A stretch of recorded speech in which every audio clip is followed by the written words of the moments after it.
Okay, hello everyone, and welcome. Today I'm talking to Howarth from Perspective Philosophy, and we're going to have a conversation about theistic and non-theistic or different perspectives on evidence relating to theism, right? And the way this came about is probably a good platform to launch into this conversation. So there was a tweet by a guy called into this conversation. So there was a tweet by a guy called Christian Scientist. Does a lot of apologetics in like a particular kind of like strand of Christianity, I would say, and a particular approach to apologetics that he has. And I think he made, I can't remember exactly what the claim was that he made, but it was something like, people who say that there's no evidence for theism are like really misinformed, was the gist of what he said. And I responded to that saying, well, I don't think there's any evidence for theism, right? But I'm happy to talk about why that is, which is a little bit hyperbolic, such is the nature of Twitter. But I think it is actually a defensible position, and I'll kind of make a little bit of the case for that, and we can talk about like whether or not that's right.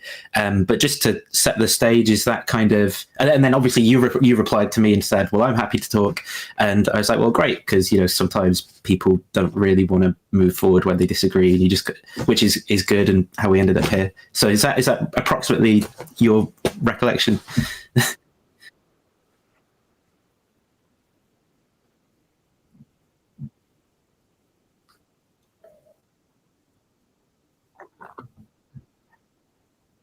Yeah.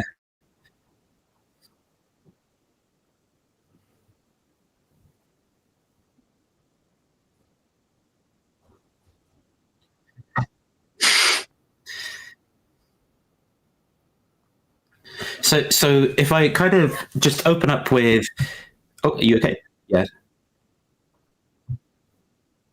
Okay. Cool. Do you need to add desktop audio or something as an output on StreamYard? If your mic's connected to here, and oh, okay, okay, yeah, don't worry. I'll wait a sec then before. It's absolutely fine. Don't worry. No one is shaming you in the chat. No, yeah. yeah, there we go. It's sorted. Sorry, it's the reason it does that is just it changes the device. But yeah, so for those of you in my chat, he was just explaining how this conversation came about, and it was basically a sort of meme Twitter engagement, but has led to a fruitful conversation. So hopefully a fruitful conversation. Hopefully, yeah, we'll see. We'll see. Okay, so to clarify then, like my perspective on this, right, is that I think there's a kind of like meme here within the apologetic space, which there is some amount of truth to, right?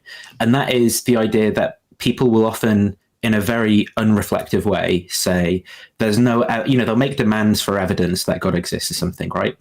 And they're not really clear what they mean by evidence, or they have like a very strange perspective on evidence where they seem to mean something like where God's a scientific theory or something, or they just mean something that's like a little bit weird by that, and if they just thought about it a bit more, they might realize, well, there's all sorts of different kind of evidence outside of like maybe scientific criteria, but also theists will say they're giving some scientific criteria with maybe things like fine-tuning or whatever.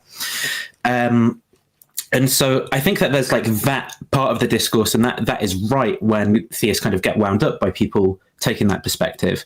But then the response to that, I think, is this kind of reflexive, yeah, look how stupid these people are, which I mean, I get it. I also kind of think it's a little bit stupid.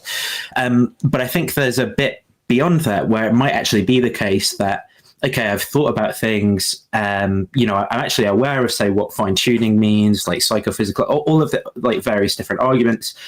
And actually, I don't see how any of these things that I've considered do sort of like make me consider theism more after looking at them. I either don't see them as like genuine phenomena that I need to kind of include in my worldview, or I don't they don't move me to theism over some kind of like competing explanation of reality or something like that. Like, actually, maybe I've reflected on these things and it's made me more convinced of naturalism because I've refined my views on mind and nature and so forth.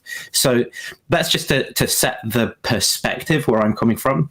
I think I do think the claim maybe there's no evidence at all could potentially be a little bit hyperbolic, right? Maybe in like a trivial sense you could figure out like, there's something that I'm not sure. So I can give examples of the types of things that I want to say, but not to bring up too many things at once. If you want to kind of respond to... Oh, yeah. I mean, like, I think I see what you're aiming at. So just before this, like, as in, like, not within the last hour, I watched your video on, I think, talking about why I think there's no evidence for God. Yeah. Oh, I worded it, there's no evidence for God, just to make it a bit more like clickbaity. But from what I understood, like what you were really saying is that you didn't find that the evidence didn't hit a sufficient criterion such that it was something that you should take heed of or consider in terms of your sort of a epistemological process, so that in the same way that a flat earther may point towards the fact that when you look out to a horizon, it appears flat. That might be evidence, but it's maybe not evidence that you would consider worthy of contemplation in terms of actually proving the Earth being flat, right? Or maybe you reflect on it.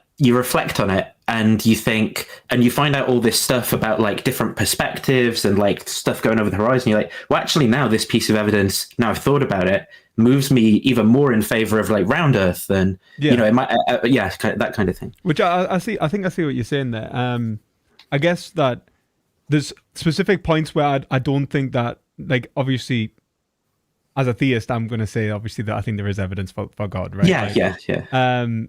But I think more than that, I think it's like, I think that it's almost like, as you say, kind of hyperbolic. It's almost like a semantic point of, if evidence is like something, let's say like facts which indicate the truth of a hypothesis or a truth of a proposition, then that it's what we give almost the epistemic weight of that indication is really, I think, what you kind of calling into question. It's in the same way I could say that there's evidence for Bigfoot and the Loch Ness monster, or things like that. It's whether that would be given have the sort of credence necessarily to be considered something that you'd spend your time researching. But as you say, more than that, there is this the point of, once you even engage with that, the facts themselves might have been mischaracterized. There might even be facts which even indicate the conclusion that's being referenced, such as like the Nessie picture. Once you analyze that, it's actually definitely not the Loch Ness monster, so there is, I think I see where you're going with that. Obviously I'm going to argue against that in terms of, I think there are some arguments which are, I think, weighty arguments which lend themselves to a theistic position, and that's where I would sort of argue from. Yeah. And I think we can talk about those. I just want to make sure we're kind of on the same page about the evidence stuff, right, at the start as well. So that sounds good so far. So to give an example of the sort of thing that I think could be, like if I'm saying there's there's another point to raise first, which would just be, there's a sense in which, obviously, if you're a theist and you say that your theism is the upshot of like rational considerations and things rather than something else, well, then it's kind of like, well, obviously you're going to think there's evidence for God's existence, and that the total amount of evidence weighs in that direction. Obviously, if you're an atheist, you're going to, as the upshot of rational consideration as well, rather than something else, you're going to say, the total amount of evidence weighs in that direction, so there's going to be some evidence. I think, though, maybe the point I was raising is, I think there's actually kind of consistent versions of both theism and atheism out there that are sort of rationally permissible, and not just rationally permissible in like, I mean, the bar for consistency or something is pretty low, right? You can believe like very few things and be consistent. But I think there's like sort of even normal versions of theism or normal versions of atheism or naturalism or something, which might just say, yeah, there isn't actually anything I consider to be like evidence in favor of the opposite hypothesis here. If I like compare theism and naturalism or something, well, then it just turns out that everything I think about weighs in favor of theism, or vice versa. And I don't think you have to be like a fundamentalist crazy person to sort of adopt that perspective. 100%, yeah. I actually had that very thought, when we're coming into this. I'm like, from my perspective, in some respects, I would almost take the inverse. Like, there is no evidence for atheism. Like, right. Not to be like a bit hyperbolic, right? Because there's a metaphysical baggage there, right? It's like, okay, if I accept the principle of if the principle of sufficient reason is true, then I would argue that in order to give sufficient reason for any position or any object in terms of analysis, even probabilistically, almost the posterior hypothesis of God is 100% then, right? Like almost like from a purely rational or a priori argumentation. So it this is where you'll get some theists who will say atheists do believe in God in the sense of having a sort of as a truth maker, almost as a kind of in a very thin sense. They'll say like they thinly accept God in the sense of it being like a fundamental unchanging truth or something. Like that. It's like so if you from their perspective, if you perceive some object that's kind of connected to a bunch of other claims about the way the world is,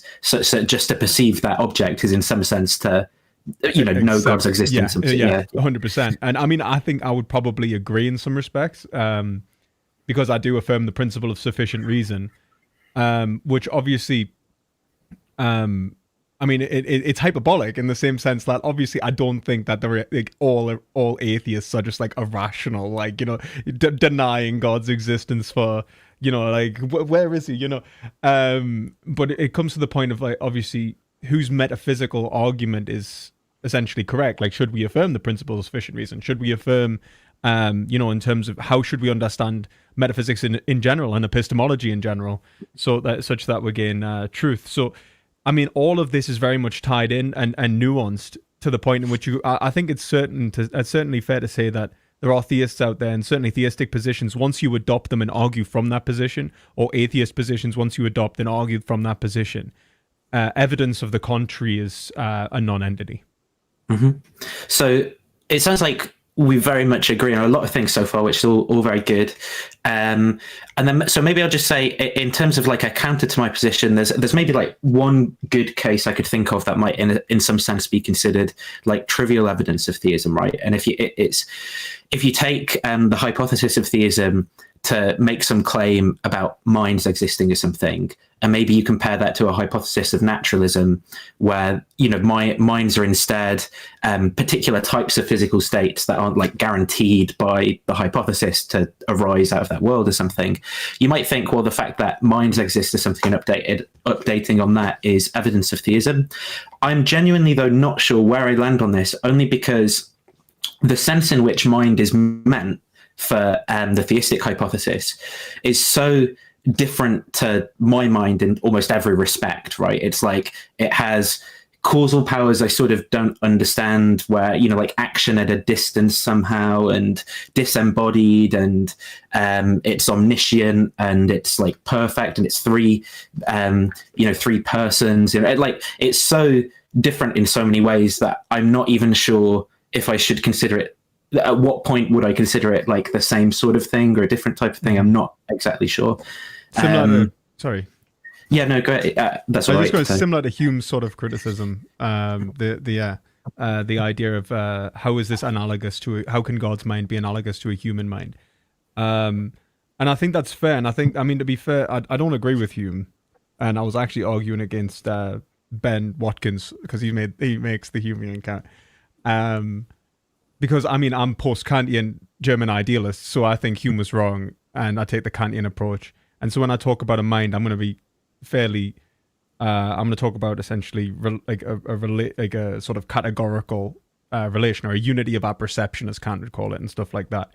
But I think it's certainly fair to say, depending upon the theistic account and the metaphysical account given, if you can't, like, there has to be and you have to be able to give a definition for a mind, which gives an account for your mind being what it is, and your experience of mind, and also an absolute mind, such that, it is a perfect, immutable existence, which doesn't ever really change, which is a tall order, So I can understand why that would essentially. It seems like if you're just arguing from the point of analogy, it's like, obviously the analogy is what makes this contingent object remotely similar to this perfect necessary being, because it can't even really necessarily be put as an object.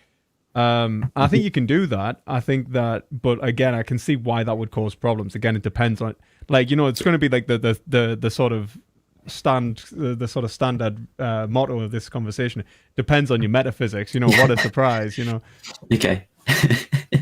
So maybe then, So I'm kind of glad we agree on all that stuff, because I thought maybe there'd be some disagreement around that, but it sounds like we actually broadly think about a lot of those things in a similar or the same way. So maybe it would be good then just to kind of turn it over to you a bit, because obviously there are going to be some kind of substantive differences in our approaches to philosophy, our views of metaphysics, and so forth. And to say, is there do you think it would be best then to discuss some particular piece of evidence that you think I'm mistakenly considering as, not evidence at all, or that I'm not kind of assessing in the right way, as where I should be assessing it as favoring theism or something? Do you think that would be a good direction? Yeah, absolutely. So the way I typically argue for the existence of God, or the arguments that sort of convinced me, I was first convinced by arguments given by Hegel in The Science of Logic, where he argues from an ontological stance. And he argues from a point in which the ontological argument, if you accept his ontology, the ontological argument, I would argue he's right and says it holds, right? But he sort of says, like, tongue-in-cheek in a way, that it holds almost in the sense that you've already presumed the existence of a perfect mind, even if you don't have knowledge of that perfect mind and its perfection. So he kind of accepts the Thomistic refutation whilst also saying, but Thomas is wrong, right? Like, so really the way that I would, and the way that I think you would kind of have to establish sort of foundations for this is to say that there's the principle of sufficient reason, that you'd have to, that there must exist a necessary being. I think from that point, if you can establish from the principle of sufficient reason, I think you can establish that anything which contains its own reason is divinely simple, and you can argue for divine simplicity, or just like a perfect simplicity. And then I think from that point you can argue for from the Thomistic standpoint, that simplicity implies the sort of omni traits of God. I also think that in terms of how you give an account for mechanism, when you look at like mechanistic approaches to understanding reality, are typically towards naturalism. Again, in terms of naturalism, so we might look towards, let's say, whether it's like evolutionary accounts for the development of life, which is fair, right? I want to say first, I do actually accept evolution before anyone thinks I do. I swear I accept evolution. Please don't think I don't. Right? But I don't think evolution and mechanism itself can work correctly without a consideration of teleology. So there is a kind of teleological argument there that I think that if you accept mechanism and you say mechanism exists, and then if you come to the conclusion that mechanism implies necessarily a teleology, and that teleology, I think, from a teleological argument, I think you can get to God as well. So like those are the real main. So in many ways, mirroring Aquinas's 5 proofs, except I prefer Leibniz over Leibniz's principle of sufficient reason over the argument from motion. I very much like the. I would also say that Hegel's argument in terms of ontology gets us to the Trinity, which Aquinas doesn't believe you can do, and I like that. And specifically that there's a teleological component in reality.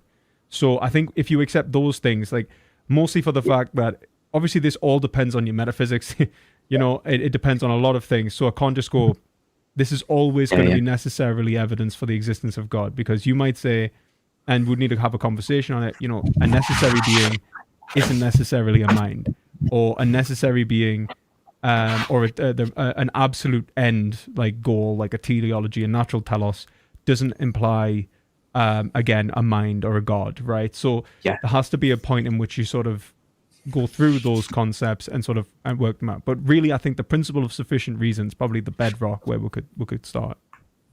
Yeah, so we can start. I think just to highlight some differences I have in my view. So like in terms of my thinking around metaphysics and my approach to philosophy, I'm generally quite, skeptical of like metaphysical principles and attempts to kind of construct like grand theories of reality, right, based off of such principles. And a lot of this is also going to be connected to my views of language, where I'm going to think that a lot of philosophical use of language is just parasitic on ordinary discourse. So, for example, philosophers will often have borrowed some term from sort of like some ordinary language. Obviously, philosophers speak lots of different languages, and then attempted to kind of offer a deep analysis of that term in some way, that's kind of either immune to counterexample or, connected to some like deeper theory of reality in some way. And I think a lot of my kind of meta philosophy is resistant to lots of those attempts, because I don't see there as being any requirement to do any such thing. So, like when you say like reason, for example, you might mean something by it, whereas by like reason, I might mean a much more modest type thing, right? Which is something that a word you can use in particular context to maybe you're asking someone about the history leading up to some event, or maybe you're asking, someone for some extra bit of information you need. That's how the word is used ordinarily. But then but for reason in general, I might think that there's no such thing, right? So there's one kind of aspect, right, to my disagreement here, which will stem from metaphilosophical disagreement, where I'm resistant to almost the whole project in the first place of doing philosophy this way. Okay. But I can also, if that is not a good place to start as well. No, that's a perfect place. I think why not start at the very beginning, right? If we're like, I think that's like, sure. Yeah. So yeah, so if you would like to just what I was only going to say, the only additional thing I was going to say is like, but then I can sort of accept certain assumptions and do philosophy in that way and be like, well, I think, on the assumption that, we want to provide some deeper concepts for these things and like produce a metaphysical theory, then I as an illustrative example, I think I can adopt a kind of naturalism, not because I'm like thoroughly convinced of it, but just because I think that it illustrates then the problems that I see with the way that the theistic argument is meant to go through. And that should, at the least, I would say, justify like a kind of agnosticism or something, and maybe at most justify people to pervert that sort of theory and maybe towards a type of atheism and rationally. So that's like my whole view there. Feel free to, yeah. Yeah, I mean, like, I think the best place to start is probably where you said, like, in terms of metaphilosophy and just seeing, like, how you approach philosophy in general. So, I mean, I see philosophy is very much tied to the actual thinking process in general, such that I think that it is the unification of essentially of all sort of, I mean, like in terms of, in one respect, it sort of unifies human thought in a Hegelian sense. So like the philosophy of the time, you might say, like, it was the, it defines the ways in which we think and understand and the sort of conceptual frameworks in which we engage in. And that when we're doing philosophy, it's almost an analysis of the sort of the concepts that we're using at the time in relation to our experiences. And in another respect, the actual like in a more sort of fundamental sense, what the reason it's doing that is because it's an exposition and a search for truth itself. I see that philosophy is as a fundamental attempt to reconcile oneself, in the very Socratic sense of to know thyself, right? To reconcile oneself with reality and to pursue truth to the greatest degree possible, a kind of fidelity towards well, not necessarily rational. I think that might put too much in there, but towards maybe understanding correctly, or in the sort of Greek love of wisdom, such that you live your life in a way which actually reflects the way in which you should live your life, as a kind of yardstick or a guiding structure, which then can be used to test all of the other epistemological structures around it. So whether you're engaging in terms of art or science or whatever, you can use sort of philosophy as a means of gauging whether you are performing your task correctly. And I think that's why at the end of all subjects you get a doctor of philosophy in this respect. Yeah, so on that point, I don't know that I would disagree with the things you've said insofar as, like, there are certainly many people's goals in philosophy are in line with what you said. And, a lot of people throughout history have seen themselves as doing that sort of thing. I think my view probably just has a bit more in there as well. So I wouldn't say that those things are sort of essentially what philosophy is or something, because I think that I could point to some academic philosophers who I think are just doing it as, like a look how smart I am crossword puzzle or something, right? And I'd say they're obviously from your view, you might say, well, they're not really doing philosophy, right? But I think I would say, well, they're employed in a philosophy department, they publish in these philosophy journals, they talk to these people. And so for me, I'm going to also call that philosophy. But I'm not going to say that is essentially what philosophy is either. I'm going to maybe point to a whole kind of host of different kind of like goals or values or purposes people might have, and call all those things philosophy. And I agree, it's going to be very difficult. I think it's going to be very difficult to actually characterize that as just like one thing that everyone signs up to, because there's so many different things people do that they say, it's almost like trying to find the truth maker for transness or something. Like what do all trans people have in common? There's all sorts of different things people say. And I think, yeah, go ahead. I mean, I suppose that, I'd be happy to say that those motivations exist. And I mean, like, as in the kind of Hegelian sense, like it is the sort of thoughts of the time. And so like the system of needs and the reason that people engage in philosophy is almost part of the philosophical enterprise. But it's in the sense that we are sort of intellectually or intellectualizing, if you will, about ourselves and reality. That I think is the fundamental bedrock, such that we, like, in the sense that I don't think that you can kind of get around the sort of core, maybe like all men desire to know kind of thing, that the Aristotelian approach that I think sort of forms the core component of this sort of truth seeking that I'm referencing. Such that as long as you're trying to get something, I think you're trying to do it. But again, like, I agree that, people might say that they're not doing that, right? There's a part of us that say, like, there's some people who I think aren't doing philosophy, where I think that they'll say they're doing philosophy, they're not doing philosophy. But I think those people are more like, I'd rather characterize those people that are like that as being intellectually disingenuous, like lying or being deceitful deliberately, kind of sophistically.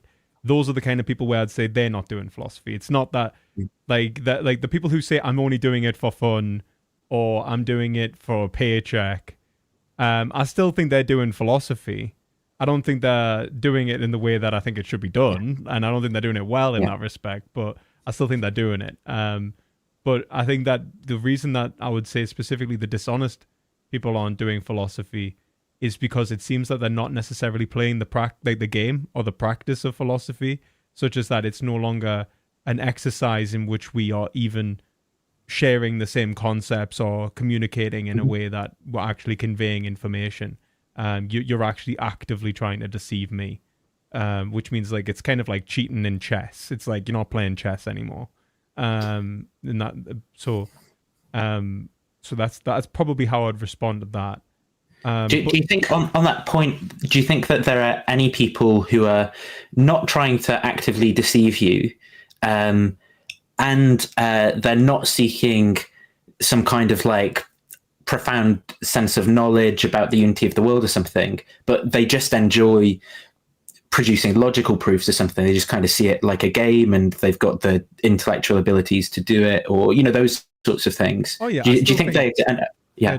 I still think they're doing philosophy. I just think that I think that they're doing philosophy in the same ways that I think reason isn't subjective, but like endemic to a culture, right? That they're playing they're doing philosophy institutionally, maybe not themselves as a person who's doing it. Like it depends on whether they have that fidelity to the sort of root, maybe virtues or root practices of the subject, such that, you know, again, like, you know, they're not trying to, let's say if they're given the opportunity to gain, let's say, logical proofs and stuff, as long as they're given logical proofs, that's great. You know, they're still doing the practice.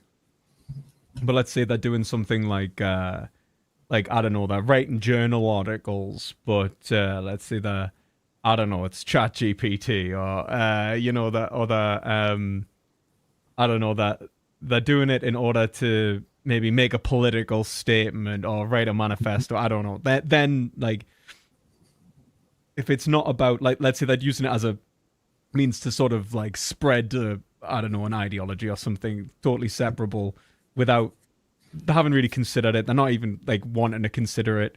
They're not even necessarily convinced of what they're saying, but they're using it for an ulterior motive. Then I think they're using, it's like, you know, they're not playing the same game then. So then I would probably say they're not doing philosophy in that respect. But I think that people could do it without being, let's say, personally motivated, if you will. Yeah. I think there was something you said as well about, in your view of philosophy, the way that the ideas of philosophy kind of connect to broader culture and the ideas of the time, I think was what you, something along those lines was what you said. And I think maybe my view would just differ a little bit, not completely, just insofar as, rather than there being this kind of the philosophical ideas and things that people come up with almost go out into culture, I think I'd probably say that most of the time it's sort of the other way around, right? And like what philosophers are doing is almost like a post hoc rationalization of where they've got to, usually because of, you know, like economic forces and political forces and things outside their control. Maybe you agree with this to some degree, but I think I would just I wouldn't deny that there have been cases where philosophers have done something and then that's kind of disseminated into culture. But I think, on my view, it'd be almost more pessimistic about the role that actually does play, and maybe lean more towards, you know, most of the time it's the other way around, and there's lots of things going on in other subjects or in the world at large, and economics and politics. And then there's kind of like people who are doing philosophy who are trying to piece that stuff together, and not in a pejorative way tell stories about it that are consistent and can make sense of it for them and people who are interested in the way they are. Yeah, I think that there is certainly I think that it's necessarily the case that philosophy is not synonymous with the academic institution and discipline of performing philosophy. I think that when I say philosophy is this sort of culturally endemic, I mean, embodied in the lived experiences of people trying to really just live their own lives. But I think there's a philosophy there, and a true philosophy there that I think philosophers are trying to tap into. And that's Hegelianism. Yeah, no. Well, I mean, I'm actually expressing Hegelianism as I say this. That's the thing. So, yeah. But I think that's the truth of it. Isn't to say that there is there's one philosophy for all ages. Or rather, there might be, but we mightn't have that yet. It might be the philosophy, the end of history, that kind of thing, But I think that 18th century Prussia. Yeah, well, that's where it ended, man. I've got to go back. But I think what I'm very skeptical of is a sort of anti-philosophy, sort of Marxist typically it's the Marxists who usually argue for, let's say, a purely economic, material conception of forces, which then alienates philosophy to the point of a kind of ideological construct, usually manipulating and separating people from the truth of reality. And I think that, I mean, I normally have a problem with that, not only because I'm a philosopher, but I have a problem with that because that in and of itself is a philosophy that is presuming a metaphysic of reality, a metaphysic that being true, in order to justify itself and a sort of anti-philosophical case. It's kind of like trying to destroy philosophy with philosophy. It's like, okay. And I think that Heidegger makes a similar point where it's like, even have this sort of revolution, even have, like, there comes the thought of needing to change society and understanding society before you say, actually, let's change it. So I do think that there is this sort of implicit, and I think this is what you're sort of referencing, that there is this implicit movement of ideas that sort of exists that philosophers maybe reflect upon. So like the Copernican turn, or like the I don't know, the Reformation and things like that, these massive historical events which are showing conceptual changes that have not originated in philosophy departments, right? At least largely, like, and instead the philosophers might even amplify or make more apparent these points.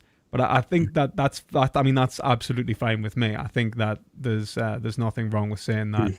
And then again, sometimes, as you say, sometimes philosophers have an impact and sort of characterize and move history along as well. I guess then, I mean, there's stuff I could say about the point you made about pessimism too, because I think I'm quite very pessimistic really about the status and goals of philosophy, and I kind of I'm not really moved by the kind of self-refutation type arguments here, because so insofar as I'd agree that you have to kind of do philosophy if you want to then engage in a philosophical discussion about why philosophy is bad. But then I think so maybe the best thing to do is just to kind of leave that to the philosophers and do something else, maybe work on a better defined question. That's it. But I think it's one of those things where it's more than that. There's a sort of characterization of philosophy, and I think that we'll risk throwing the baby out with the bathwater when we say there's philosophy.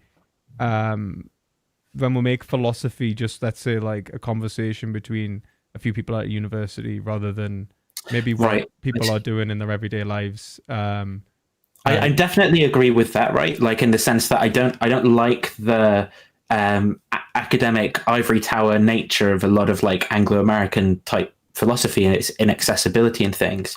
Though I think we probably will slightly disagree on this, because when I talk about philosophy being more accessible to people, I probably mean something a lot more kind of modest, which would be, just giving people like critical thinking tools and things to help them be a bit clearer about ways they might be manipulated, or think about like political issues or scientific, maybe not adopt like super naive views of science that lead them to, bizarre sorts of like maybe anti-religious views and things. But I don't mean as much. I don't mean as much as like people getting, really into heavy duty metaphysics and sitting around talking about that, and that needs to be spread a bit more or something. Maybe that's not exactly what you mean, but I think your view might be a little bit more in that direction than mine. I mean, probably. I mean, like, I love metaphysics, right? I really do. And like, I mean, in the sense that I think what we need to do is, I don't think that everyone has to be a philosopher and like a kind of, or at least like deeply philosophically invested.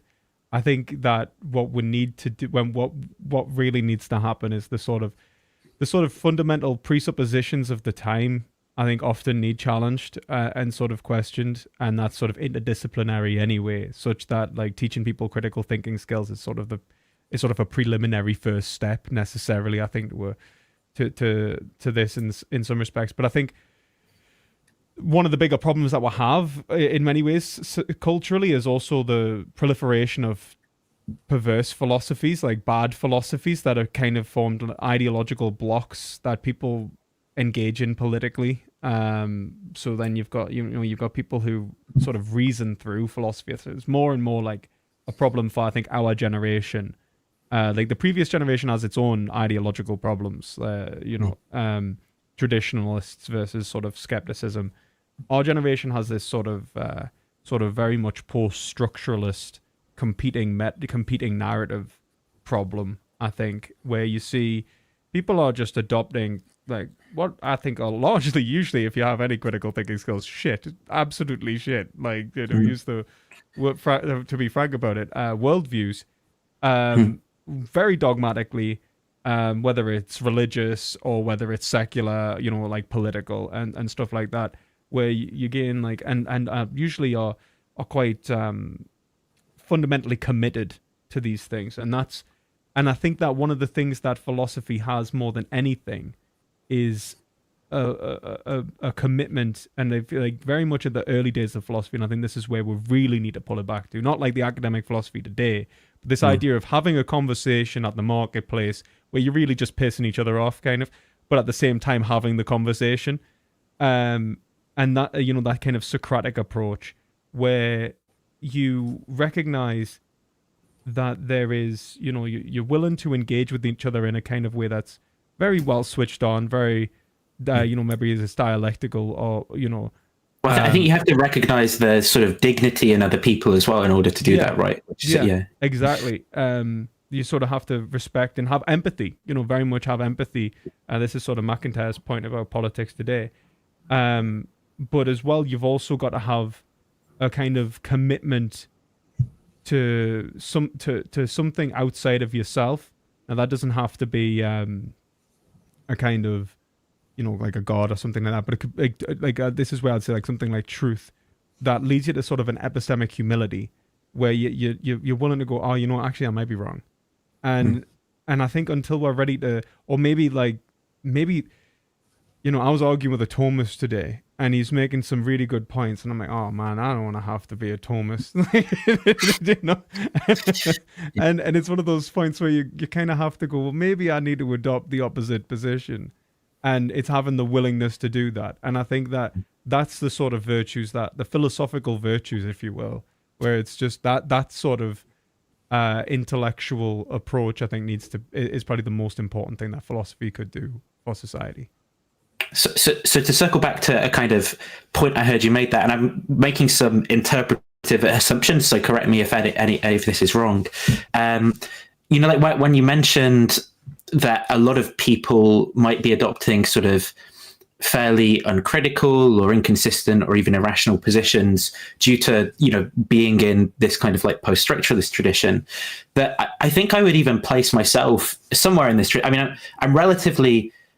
I think I have problems with post-structuralism insofar as I think that my views are like kind of anti-representational about mind, right? So this idea of signifier and the sign and stuff, I'm a little bit like, I don't understand the need for these representations. But to put that stuff to one side, like I've firmly kind of consider myself postmodernist, for example. Mm-hmm. But what I tend to find is actually that there are people on a particular side of these discussions. So typically like kind of what I would call the heterodox right, because, I consider myself actually a woke conservative. So my views politically in the UK are conservative. Americans may disagree. And in the sense that, I'm for certain traditions and certain things I would consider British values. But I see my views as being, perfectly consistent with postmodernism, actually. And then I find that people who are maybe a bit further right than me, or definitely in this kind of heterodox space where they're rejecting, a lot of traditional epistemic authorities and things like that in favor of what online communities say. I tend to find that those people paint a picture of, I've got these ideological opponents out here who are, they're just crazy pro-trans woke people or something, right? Mm-hmm. But they say this a lot. And even though I can find some examples of that, I really tend not to find it's actually representative. I actually don't think I've ever found anyone who's like that isn't like purely just driven by some kind of emotional response to the topics. Oh, I completely agree. Rather than it being like the upshot of some kind of reflection about 19th century views of language, and just being, I just got really interested in linguistics. So then I read some Derrida or something, and now what do you know, I'm like really angry about trans rights. I've basically never come across that. No, it's probably like, I think a lot of the time you'd be like, psychoanalyze it and be like, it's their own insecurity or something along those lines a lot of the time, and things like that. I mean, it's funny that you say that, you're you call yourself like a kind of, like, what did you say, a woke conservative? I call myself I call myself a progressive Catholic. So it's one of those things. So I'm arguing for like homosexual marriage in the church. You know what I mean? So well, you're with the Pope on that one, but some of the Catholics are ready to say he's not the real Pope, just to let the bullet know. Well, I think that the Pope certainly not went that far. Like, but there is this risk. They can give blessings. The blessings, but the person's not the anyway. But there's a whole thing. I think we should be willing to accept homosexual marriage. But they're really arguing against you that the Pope is not Catholic. The sedevacantist and all that. Oh, there's actually like there's 100% people. There's like, you're not seeing this, like people posting pictures of like the statue of Saint Peter on the Pope's birthday and stuff like that, where it's had like been hit by lightning, and they're like, it's a sign from God. The Pope, not like, it's like, oh my God, it's like, it's that whole like joke is like, is the Pope Catholic? Like someone will say something, like, oh, do you really like that? Is the Pope Catholic? And it's all of a sudden, it's like this is perfectly what I really emphasize is what I mean when I say postmodern. I don't mean postmodern in the sense of Derrida, Foucault, and the post-structuralist theorists. You mean in the Jordan Peterson sense? Things I don't like. I mean in a kind of I mean in a sense of a cultural depth or confidence in a meta-narrative that we can share, know, and come to appreciate together. So this is an interesting point, though, as well, because in my view, right, I actually don't think you have to have confidence in a meta-narrative to have confidence in a narrative. From my view, like, of postmodernism, I'm like, I don't try to do in my hermeneutic, my epistemology, is sort of reach beyond my beliefs and justify, things that I firmly believe by sort of like banging the table loudly, kind of being like, objectively so, or, metaphysically so, whatever. Instead, I'm like, no, it's me who believes these things. And when I'm arguing against people who disagree with me, it's me arguing against them. Like, it's my raft of beliefs. But that doesn't make it sort of like, I believe those things any less, or they matter to me any less, or like in some sense, I'm unable to defend my values against competing values because I don't think they reach up into God's mind or something like that. I guess like the way I worry about it is that it leads to a kind of incommensurability between individuals where we can't even communicate and rationalize in a way that we can then bridge. And I mean, this is like what I think in many ways is that you end up, and I think this is why the best thinker in this respect for this and the characterization of the modern state is probably Nietzsche, and this idea of the competing aesthetic ideals. So if we have competing aesthetic ideals, and this is a form of aesthetic judgments, which are essentially built from a kind of social currency, I think that when you enter that kind of, and I think Nietzsche almost sort of predicted this almost, I don't want to call it the commodification of social life, because I think the commodification in general, like that capitalism is mirroring the development of humanity, not necessarily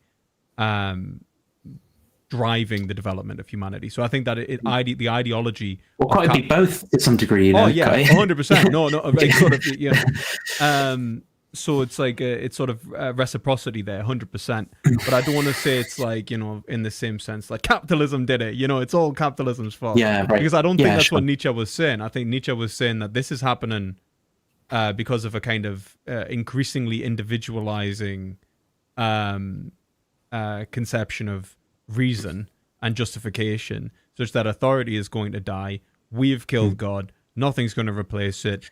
And now we have like essentially this set of circumstances. And And I'm not saying that it's necessarily the death of God. I blame in many ways. Like, you could be godless necessarily and share some sort of narrative, but I think that the issue is that there's no unity in terms of how to approach a conversation, such that there, or even reasons that you can give towards one another that would be applicable in cross political boundaries, to the point in which even when I think about the consequences of something, like, and this is what sort of McIntyre's point between liberals and libertarians, if you present a situation to a liberal with all of the same points of information and then to a libertarian, they're going to come to radically different conclusions, and would like to think that the reason we're doing that is because we're just arguing from a sort of ideological basis, where he's actually saying it's like, no, we are thinking differently. Now, that's fine necessarily. It's not to say like, we must all think the same, but in order to function in, like, how, I would go so far as to say to get truth or something, but in order to function together, to live in harmony, in order to prevent catastrophe, there has to be a level of social integration that we can kind of bridge this, what seems to be an ever widening gap between ideological poles. That's what really concerns me, I think, in today's society. I agree with you there, in the sense that it's certainly in principle possible that people don't, share enough what I would call like hinge commitments or values or something like that, such that they're unable to proceed through discourse and dialogue. And if they and if there's some kind of struggle between the different groups and values there, then they go to other means that I might think are less good. I do tend to think though that typically we're probably not at that point. I don't know if we're guaranteed to go to that point or something. And I think in general, as long as people are kind of socialized in the same culture and so forth, they share the same language, there's often going to be some hinges that can be appealed to, some common ground, in order to make a case through dialogue. It might just get harder and harder. It's going to be very rare cases of complete cultural difference, almost, where there's such little shared in terms of bits of language that are understood in the same way, or values that people were raised into, and things that they can't proceed. I do have a question though about then, given what you just said, the role that the kind of metaphysical objectivity of these values is supposed to play, because presumably, on your view, this has happened historically. Like, people's value, like, say, take the English Civil War or something as an example. People's values have differed that much that there's just no room for dialogue, and they have then just gone to war with each other rather than continuing to debate, right? 100%. And then the question is, so if the existence, like, in reality, of these metaphysical values is supposed to be playing this role of guaranteeing that people can't disagree that much, right? Then how is that possible? Because presumably, both kind of, in that particular case, right, there were people on both sides who believed in not just they believed in the objects, but if it is in fact the case that there are these objective values too, 100%. Then they're not kind of how do you make sense of that? On I mean, even amplify that even more. The battle hymn of the Republic. My eyes have seen the coming. Yeah, that was sung by both sides of the American Civil War because they both believed that they were right. So you can see that in many ways. Like, it's not like a guarantee. Like, okay, yeah, we all believe in God. Now we're going to kill each other. It's. Catholics and Protestants, Jews and Muslims, Christians and Muslims, it's just a mess. History's a big bloody mess. The slaughter bench of history in many ways resolves many, and this is sort of Hegel, resolves many of these sort of ideological conflicts where you end up with a literal confliction in ideology, and the superior ideology wins because it's able to persist and survive in a kind of natural selection, right? And that I think is there. I just don't want to rely on it as a epistemological tool. Just to clarify, sorry, because so was the claim there that it's actually the power struggle itself that's resolving these things, or somehow once the power struggle is, they sort of supplanted the the ideological end is such that it reflects a development in history, which then conceptually characterizes then the next stages, in a way which. And is that connected? And is that connected to the sort of like objective values in some way? And what is that way? I guess in many ways it's connected to the lived experiences of individuals, what motivates individuals, why individuals, like in a way which reflects why they would act, why they wouldn't act, what ways in which they would act, why that would be superior over the ideological opponent, that kind of thing. So, like, why did the English develop the tank in World War One? What was it about the English sort of epistemology that led to the development of the tank versus the Germans? And that includes environmental factors, that includes sort of cultural factors, things like, why is Alan Turing, why we're getting an Alan Turing in England, but not necessarily in, let's say, Germany at the same time, and it might in many ways be towards the more liberal values were at the time maybe more able to allow for an Alan Turing to come about or be more willing to act, even if they then led to, he still got essentially persecuted in the end and so on anyway, which is tragedy. So we can see that there is this sort of ideological component which I think like sort of battles out in history. I think that the what I'm really saying in terms of like, there is this point, it's like not to say that like just believing in an objective truth resolves these things. What I'm really saying is that what philosophy teaches us is that what it should teach us is that we have a commitment to this sort of truth, that we have a commitment, but more so a commitment towards each other, that this truth is not something that I gain myself, it's something that we gain together. And that so that when I try to reason, I see my dependence, my mutual dependence upon another, which should lead me to a kind of empathy, a radical kind of empathy towards another, such that like, when you talk about your hinge commitments, like you sort of hinge, you sort of hinges in terms of your language, such that they can then provide the basis in the language game.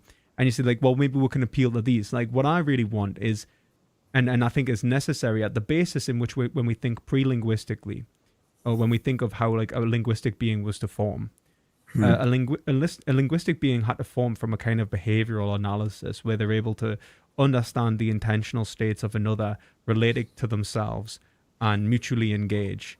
Such that I don't know if I believe that myself, by the way, just to... That's fine. No, that's fine. Yeah. So I would say that I would argue that, right, that language necessarily requires a kind of recognition of one's, like in the same way that Wittgenstein would say, it's like the sort of slab, or, and then relation to the form of life.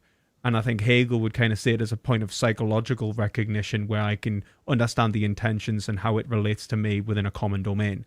So like when we look at the way language, I think what language requires, language at the basis, like even at the point in which, let's say, there is no hinge commitments, we need to be able to bridge the gap between agents for not only language to function, because I think all language is interpretive and translative of in like maybe it's the internal states of agents, but that when we end up going above like specific agents but cross ideological bounds, that those bounds can be almost absolute, but a sufficiently developed ideology should recognize at the root of itself and of all other ideologies is a capacity for empathy and recognition. And that's the kind of philosophical virtues that I want to see perpetuated through society, such that,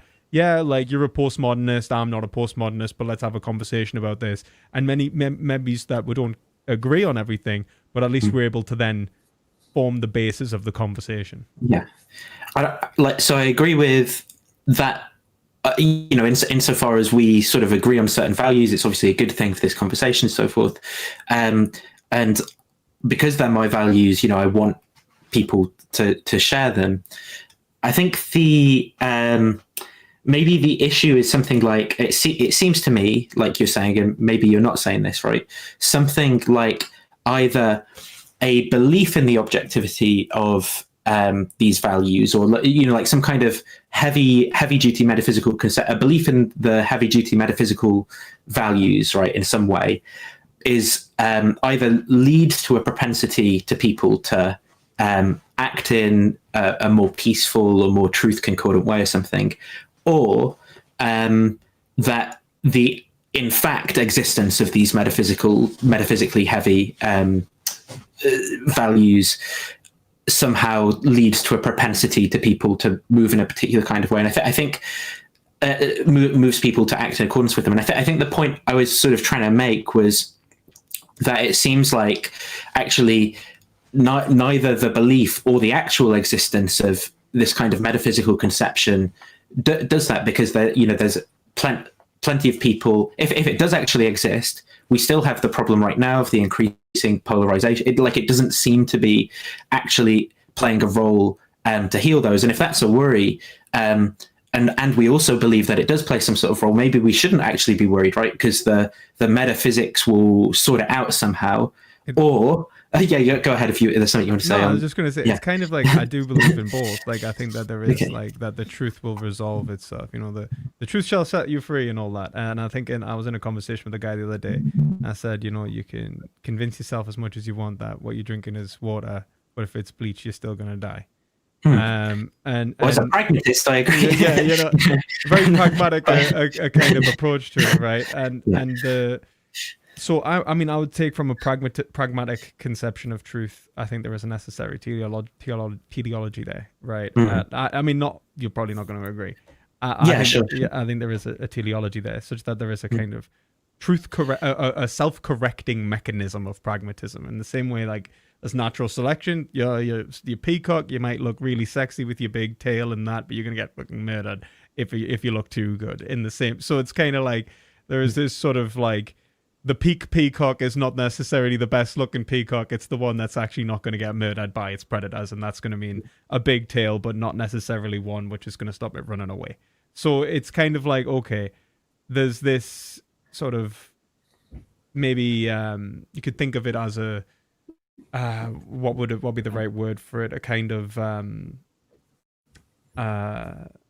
in the same way as sort of evolution is a kind of like cut off points of what is actually applicable and not applicable ideologically. Like I think sort of like Freudian skepticism leads you to starve and kill yourself. Well, yeah, you're probably going to see the death of that ideology. So like there's going to be like a real pushback there.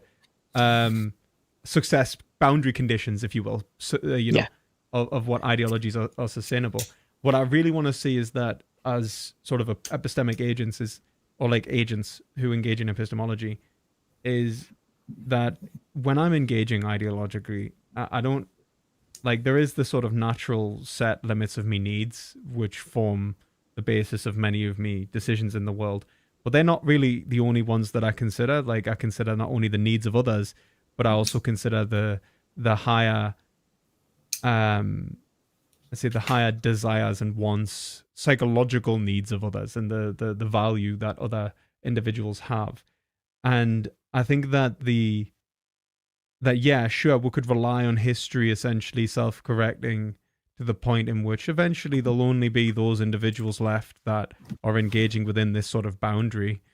But I would much prefer to convince people, even for our own sake, that staying away from, it's like, maybe don't put the fork in the plug socket, don't, like, staying away from those boundary conditions is good for them. And that's what philosophy is about. It's sort of like recognizing the extremes, recognizing the dangers of those extremes, and bringing people back towards a well-mediated position. So on my view, there's a lot that you've said that overlaps with my view actually there. So, I view truth as a word people use, but in terms of the sort of like what I think the right conditions to use that word are, is going to be something like we say certain sentences are true when we can basically rely on the use of those sentences in the way that we're trained to use them. So that you could say the content of those sentences, though I mean something different by content than like an actual representation, but you can rely on the content of those sentences to engage in an operationally coherent set of activities or something like that, right? So on my view, very much so, the role of truth and sentences that we will and won't affirm is kind of attached to practices and what we're doing in the world. There are some sort of, because we're quite clever organisms and so on, there's some very complicated ways of using language we have where it can be very difficult to connect what's going on when we do that activity to any sort of like pragmatic success, or maybe the pragmatic success is considered to be like something more social. So it's like, it's less tangible than like an experiment going a certain way, or like an engineering example, but it might be that we get something we want socially or something. But I think that part of what you're saying is going to be in line with my view. I guess the bit I kind of don't understand as well is why is the like teleology part of that required, or what, like why do I need like something, what's lacking from the way I'm looking at it, and why do I need that lacking thing would be I think that's exactly where we disagree. I think that's exactly like where the difference is going to come from, because I think what I'm saying is, in the sense that when you say truth is just a word and it relates to pure like sort of pragmatic relations, which is essentially how are we geared towards obtaining certain ends. This allows me, like if X allows me to obtain those ends, X is true. From as far as I can tell. It's not exactly, it's not like anything goes, right? Because in a sense there are constraints imposed by the world. So it's not, so I mean, in a sense what you said is right, but I just don't want to give the misleading impression that it's just like whatever I say goes or something. But as long as I am able to actually like use that discourse or theory or words in a way that leads to pragmatic success, well then it's gonna when you say there's constraints in like from the world, what does that mean? So like, because are those constraints like ideologically speaking from without? So like I could have an ideology, want certain things, then that constraint is applied upon me. And then if that's the case, is the pragmatic truth not directly in relation to that real constraint and that real sort of pragmatic good or bad? Or is it in relation to like the sort of ideology, an ideological conception? So the words like reality, the world and stuff are really kind of quite tricky here, right? Because what I mean, and this is the problem with why I think some people think you need a heavier duty, or like maybe a correspondence type view or something like that.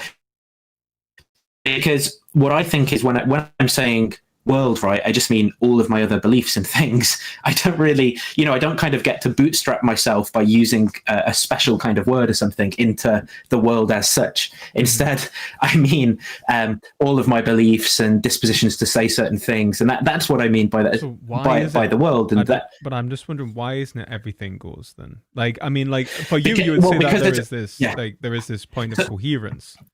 It's not just coherence though. It's that it's the way that the coherence is operationalized in our activities. So as you said before, right, if I act on the basis of certain theories or certain discourses, what I'm going to do is like die, or I'll not, or maybe like rather than dying, there's like a shallower sort of type of not being successful, which is just like I'm hungry for a day, or I don't get food, or I'm in pain or something, and those sorts of things are what is going to kind of direct the direction that my model goes in over time in terms of building it up. But it's always connected to the activity in some way, not always death, right, but sometimes like bad and sometimes it's also pluralistic, right, in a different sense, because sometimes there's going to be competing or different ways of understanding things, both of which are actually pragmatically successful, say, accounting for like experimental data in the sciences or something,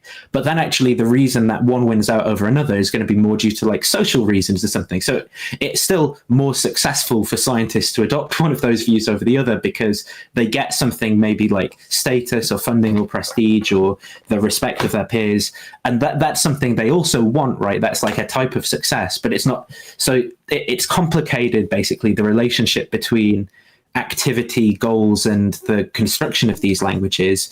But I still think that that's kind of what's going on overall. I don't know if that helped to answer, to clarify. I think that makes, I think I understand. It's in the same sort of sense that, I mean, I guess the point that I do disagree. Yeah, sure. In the sense that it sounds almost like a kind of phenomenalism, right? In the sense, like in a Wittgensteinian sense, where there is this sort of, there is this kind of like, there are these language games that are like, not necessarily language games. I don't want to put too much of like Wittgenstein's philosophy, but there are these, let's say, these structures of beliefs that you have internally, that sort of structure you.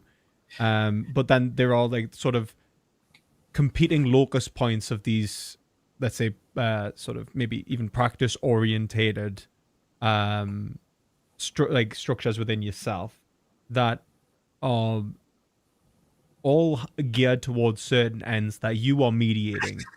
That you're also like, you might be the good of like being a well-renowned scientist or the good of getting a girlfriend or something, you know what I mean? And they might seem like worlds apart, right? Like, well, maybe if you like, you know, whether it's like the girl I like, it doesn't care about science, or whether it's like the you know, like I don't have time for a relationship if I'm to be a good enough scientist to be world renowned or something, right? You know, and so you end up with these sort of competing value sets. And so when you're looking at like the coherent, the pragmatic coherentist approach, you're looking to sort of balance out judgments, like almost that you'll construct, that your role is to construct a relationship between all of these different competing structures in a kind of meta structure, if you will, that is like sort of self-imposed, where you say like, okay, science it is, or girlfriend it is, and this is why. And that is essentially the achievement of some sort of end goal, which you've presuppose will lead to some sort of happiness or well-being or whatever it is. And I can kind of understand that, like, but it seems that there's also this point that you say the world itself has, you know, this impact upon me. Like, it's not something that you subjectively like. So when you reason, let's say, for example, you're getting some negative feedback. Let's say you could see it as, you know, you get people who, you know, it's a typical comedy sketch, isn't it? Where a guy gets slapped in the face by a girl or something, and he goes, I think she likes me. You know, and like he convinces himself that, you know, in fact, the negative is the positive, and vice versa. You know, there is the point of going, how there seems to a point of, and I think that, and I imagine that you want to say there is no way out of that. If you genuinely do interpret it that way, there's no way to say that it is one way or it is the other. What do you mean, like the world or things in the world or whatever? Yeah, like how would you like say that? Like, so is it like for example? I think I would say I would say the world is one way. It's just that like then that's connected because of the connection to this like reflection about the world and further beliefs and things. You know, it's just very fallibilistic. I'd be like, well, like, you know, when I say the world is, so, you know, like, I think the world is the way such that there's a table in front of me or something, or like some specific question. I've got views and beliefs about that. I wouldn't say like, I don't believe the world is no way. But then if you ask me maybe certain types of questions about like, maybe like metaphysical type questions, right? About whether certain entities exist or what correspondence is, like I'll answer differently to those things. I'll be like, well, I don't think that's quite right. I don't understand what correspondence would even mean, like correspondence between what and what. So I think it does kind of fit together there, but maybe I'm just sort of like, I guess I'm just sort of hung up on that, like in the sense of I'm not sure like when you say the world is imposing, then like so it is actually like an objective world. Yeah, so this is part of this. I get that this is a difficult perspective, right? Because everything basically becomes public on this view, and the problem is that a further part of this view that might help is it's very it's quite skeptical of the role that things like represent. So ordinarily, right, I think most of philosophy is done from this perspective of internal representation of something, right, and this idea of, well, how do I make sense of the idea of like an internal representation as the primary thing, and the way that then relates to other other things, and how do I build a theory from there? In terms of this view, like even using words like belief, for example, you wouldn't think of belief as like a thing that exists in some concrete sense, but instead belief is to be thought of as like a particular part of the discourse, right, where I can ask you for beliefs, you provide me with certain things, we're trained to use the word in a certain way, but in that kind of story there's only the public activity that we actually see of the language. There isn't there isn't like an entity called a belief that sort of doesn't exist spatially but we're related to somehow. And so that's one aspect of it.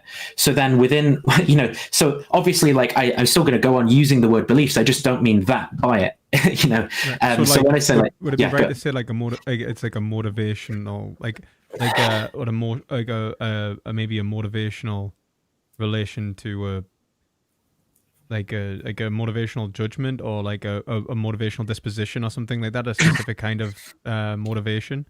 I think that's sort of right, but even when we try and go for interchangeable terms, right, we're going to run into the same problem, which is that like a word like motivation then is still to be understood in terms of like publicly what we see, basically, rather than appealing to. No, you could appeal to the causal role that maybe some kind of brain states play or something like that, right? And you could, but what you're not going to get out of this view is sort of appealing to like an essentially private metaphysical thing that plays like a causal role. Is like I guess like I'm just like I mean I don't believe anything's private, like in a sort of it depends on what we mean by that, though. You know what I mean? Like I guess sure. like Or I say like maybe causally independent. Maybe that would help from the physical world. Maybe, right? Yeah. I mean, even then, like I think like obviously there's like sort of metaphysical point. Like the motto will come back, but like like what do we mean by causally independent? But I think that and how to understand causation, but like it's sort of like if I was to just illustrate it in this respect, right? Like when you say, because you say that it's sort of like postmodern in one respect.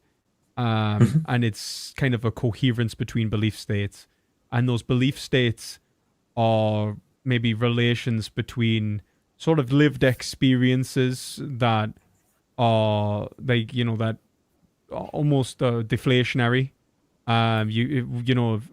It's like the belief there isn't a belief that's separate from the act of believing, maybe, and that like what you actually represent is almost like a psychological state that you sort of reflect in.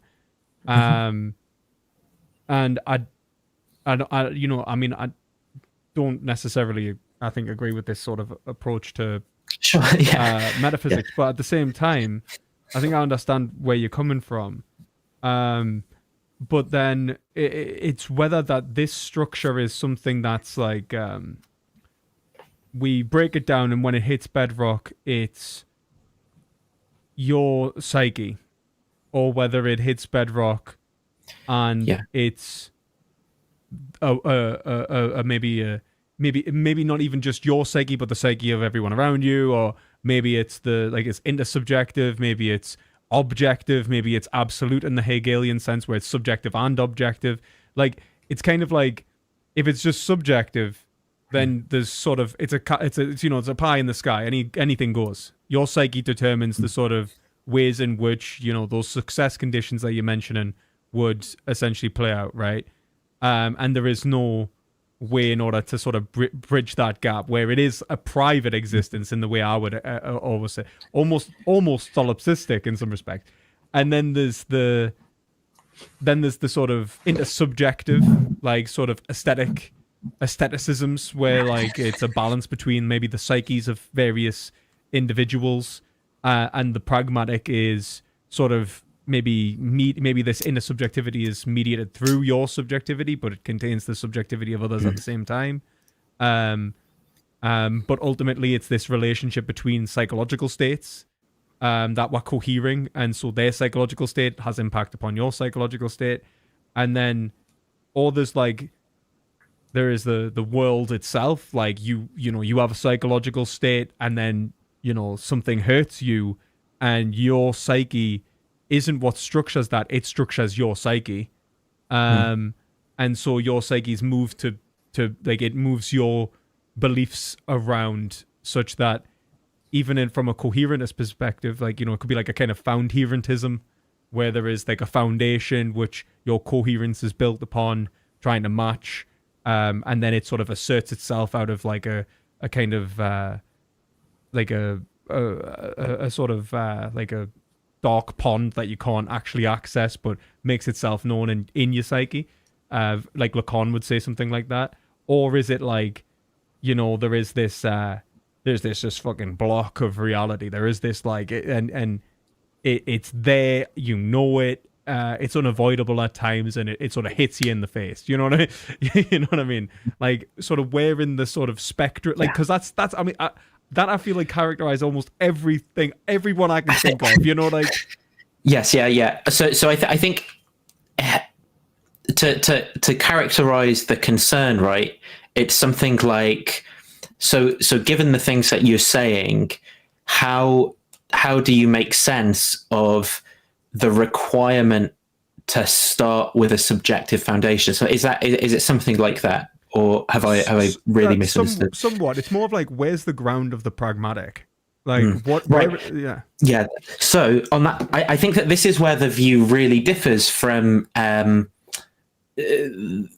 these other, what I'm going to refer to as like representational or pictorial views of philosophy and metaphysics, regardless of how you come to understand, subjectivity and mental states and things. That the key disagreement is basically going to be that it's about whether or not they're essentially private. It's going to be that there's private experiences, right? Maybe they could be understood publicly. Who really knows or cares? It's irrelevant to the point I'm going to make, and that those representations in some way, then you either don't get to the world, you make sense of it through like idealistic metaphysics or something, or you do get to a world and you make sense of it by relating that to spatiotemporal reality. The view I'm taking actually kind of flips that all on its head, because language itself is a public activity, right? So on this view, you talk of beliefs and all that. You have to make appeal to social existence. You have to make appeal to public activity of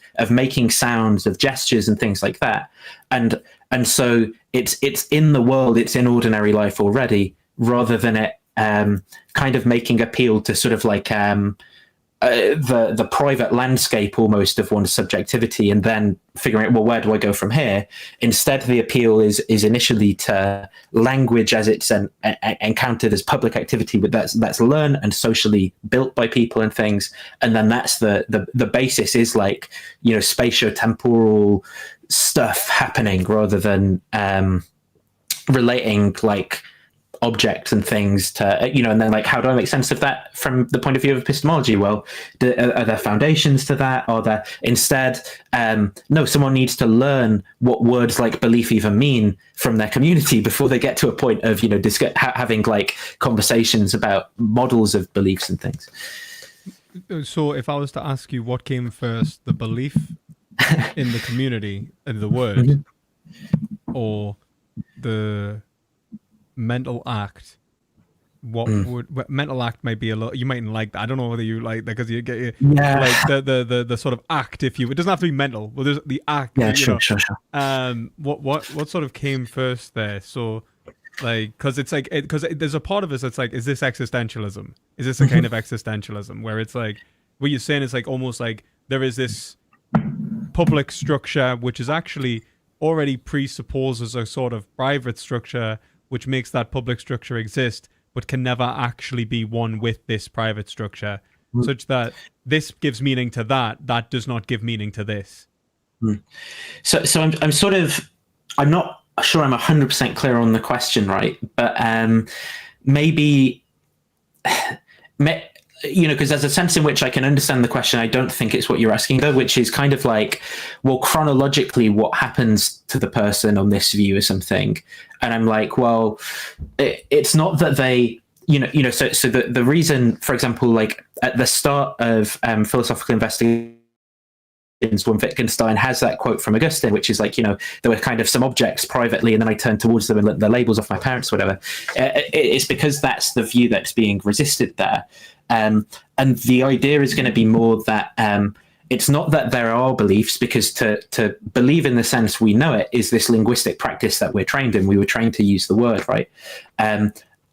Instead, there's a person, and society and the culture that they're in, and their parents and people that like impose themselves on that person. Now, there are specific questions we can ask about the nature of how that happens that are maybe, the questions specifically for like psychology and things, really, about, well, what's the nature of the mechanisms involved here, or what is the exact ordering of things. But broadly, like, that's the picture here. It's not that there's like a baby thinking like, this is weird, I'm in the world now. Yeah. And then, the parents start giving the correspondences to nouns in English or something to their thoughts. It's instead that there's just a being, like, sure, like I could agree that having an experience or something, but it's not like it's not a linguistic experience, whatever it is, So I mean, like that. I mean, so this is the thing. I think that if it's the same sort of thing as Wittgenstein, in the sense that it's the form of life would probably be it is the actual just being. That language is that is the language, is the form of life that you're engaging in, such that the form of life forms the basis and the meaning of the words. Does that sound about right? So the belief is formed in the... It's about right. I think, it's far too Hegelian an interpretation of Wittgenstein. It is right, but I wouldn't want to think that... I just wouldn't want to assume that form of life here is like a heavier thing than just ordinary life, just ordinary existing. Yeah, I mean, like, I think that it's just, I think it seems that from Wittgenstein's perspective, if I understand it, it's sort of self and other relation, such that it's an intern. It seems that he wants to say that there is this. But I remember the kind of thing is that he wants to say there is almost this rejection of the private, though, right? In the sense, like the beetle in the box, right? Like, there is this... a rejection of private language.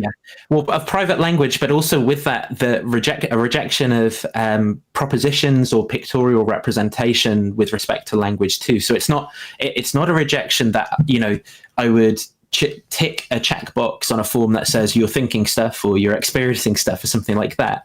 But it's the attempt to create a model that relies on a particular kind of non-natural thing that's somehow in the mind, that's representational and relates to the thing. That's definitely a part of it, because instead language is this public activity that's it wants to say to the point in which when you say like ow for pain, it is the pain. Like, it is like... Well, this is a very complicated point.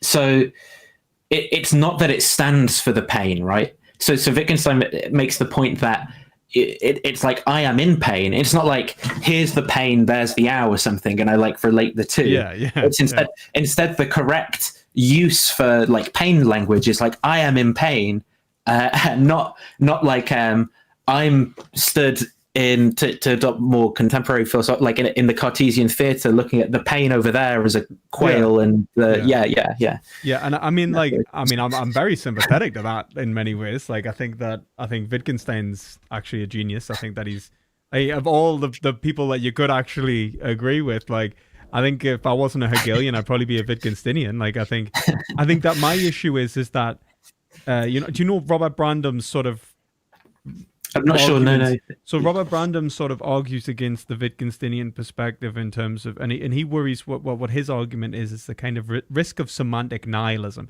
Wittgensteinian friend, like, definitely.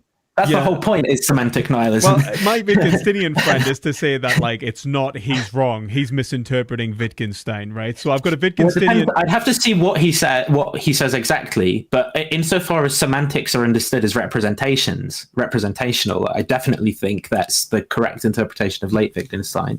But in the sense of there being a kind of... So, like, in a kind of, like, where I would say there is a fittingness to the concept, right?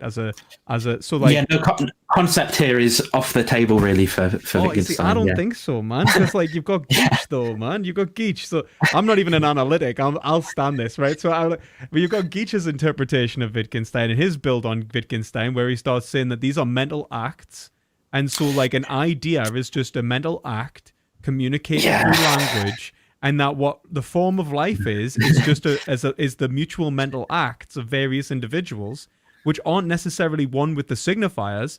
Like aren't like a separation of, like, this is the thing that I'm signifying. It is the sort of use itself that's been built up.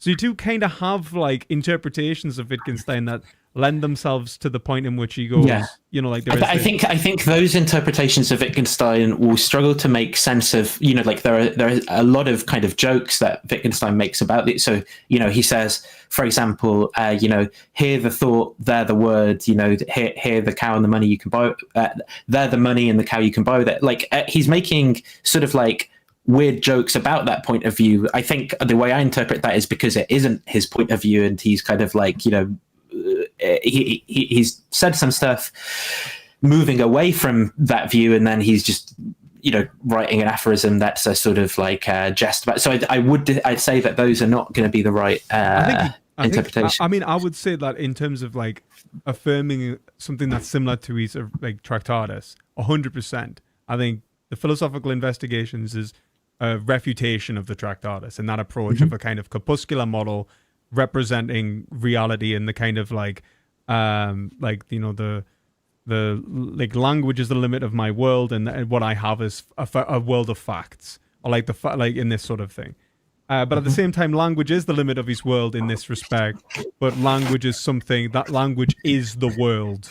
That is, like, it is the living in the world almost. Right? I think it would be better to think of it as thought, though, in that early philosophy, because thought is conceived of as a logical representational system, right? And this is and that obviously has its sort of antecedents in the sort of way that Russell's thinking about, well, we take ordinary language and now I've got a more precise way of describing it, and this logic that I've created, and I can connect that to an epistemology around sense data or whatever, and maybe you reject that, but the point is that the private mental space consists of logical thought as representational of the world, and so the job of the metaphysician then is to kind of understand the relation of these propositions and how they fit in the world and things like that. And I think that is the whole thing that Wittgenstein is sort of undermining, right? And I would broadly say that actually is going to be a refutation of all of these representationalist views. So even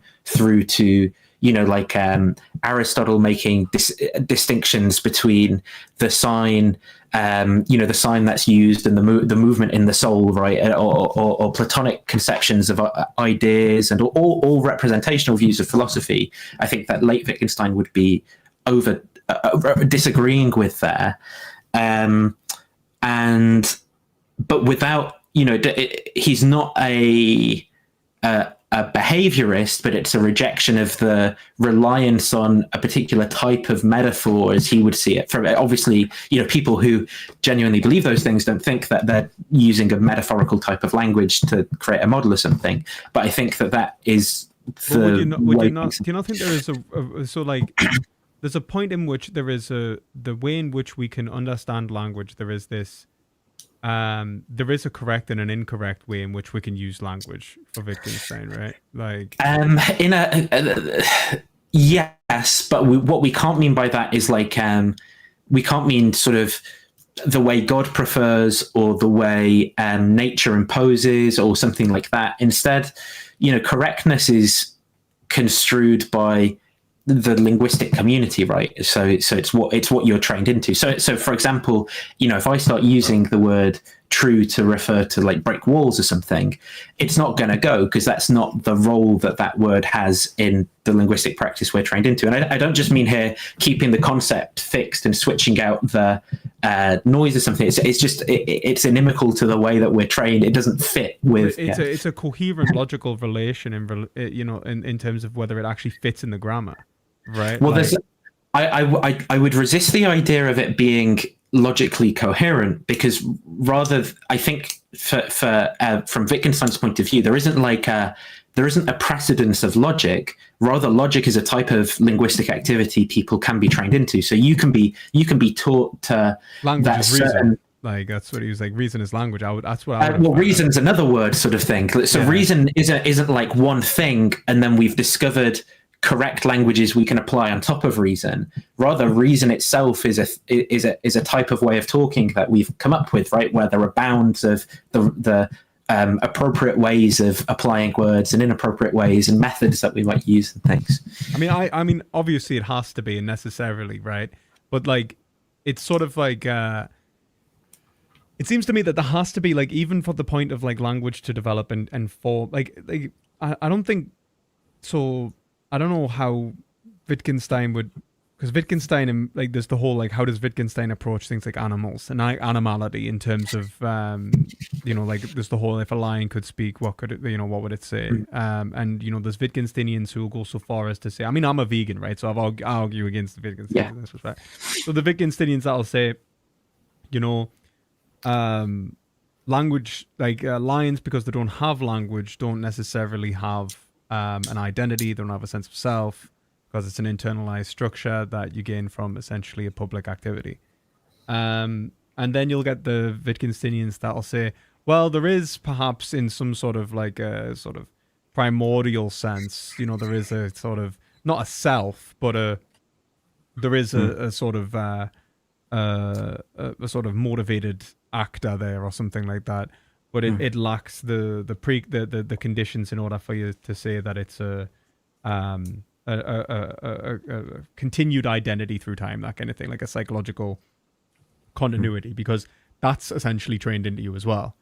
And then then you could say that actually no, this isn't, like, the identity is not trained into me. My recognition of the identity is trained into me, and it's a sort of reflectivity. Which I don't think is necessarily the Wittgensteinian position, but I think I've kind of heard people say. So it's like, I'm just wondering, like, because depending on how you respond to this, like, there's a point in which whether there is a world, right? Like when we're talking about something being trained in or not, or it's like, is there a world before we speak? Well, I would say yes to that. Okay, right. I would say yes to that, but by using the word world, right, I haven't got outside of my beliefs somehow. No, I don't think that you have, right? Yeah. Like that's okay, that's fine. But that, I think, so then you can talk about something being like a real, like, so something can be like, this is where like someone like, do you know like Lacan at all? Like Zizek and Lacan, yeah. Like Zizek, when he talks about like the trauma of the real, the traumatic experience of the real, right? Where it's precisely the point in which you cannot speak that it makes itself apparent. So there is this, if, when he talks about the sublime objective ideology, it's the way in which that structures maybe structures the language, the object which structures the language. But in terms of like trauma for like a Lacanian in this respect, when we're talking about the real's that in terms of resisting meaning. So it's like there is the language that I'm speaking, and then there is the real. But the real and the language aren't like this. It's not like the Kantian noumena where there is this like, where it, depending on how you interpret it, where there is this sort of unknowable reality. It's like I can know it through the represented, but the way in which I know it is its lack of representation.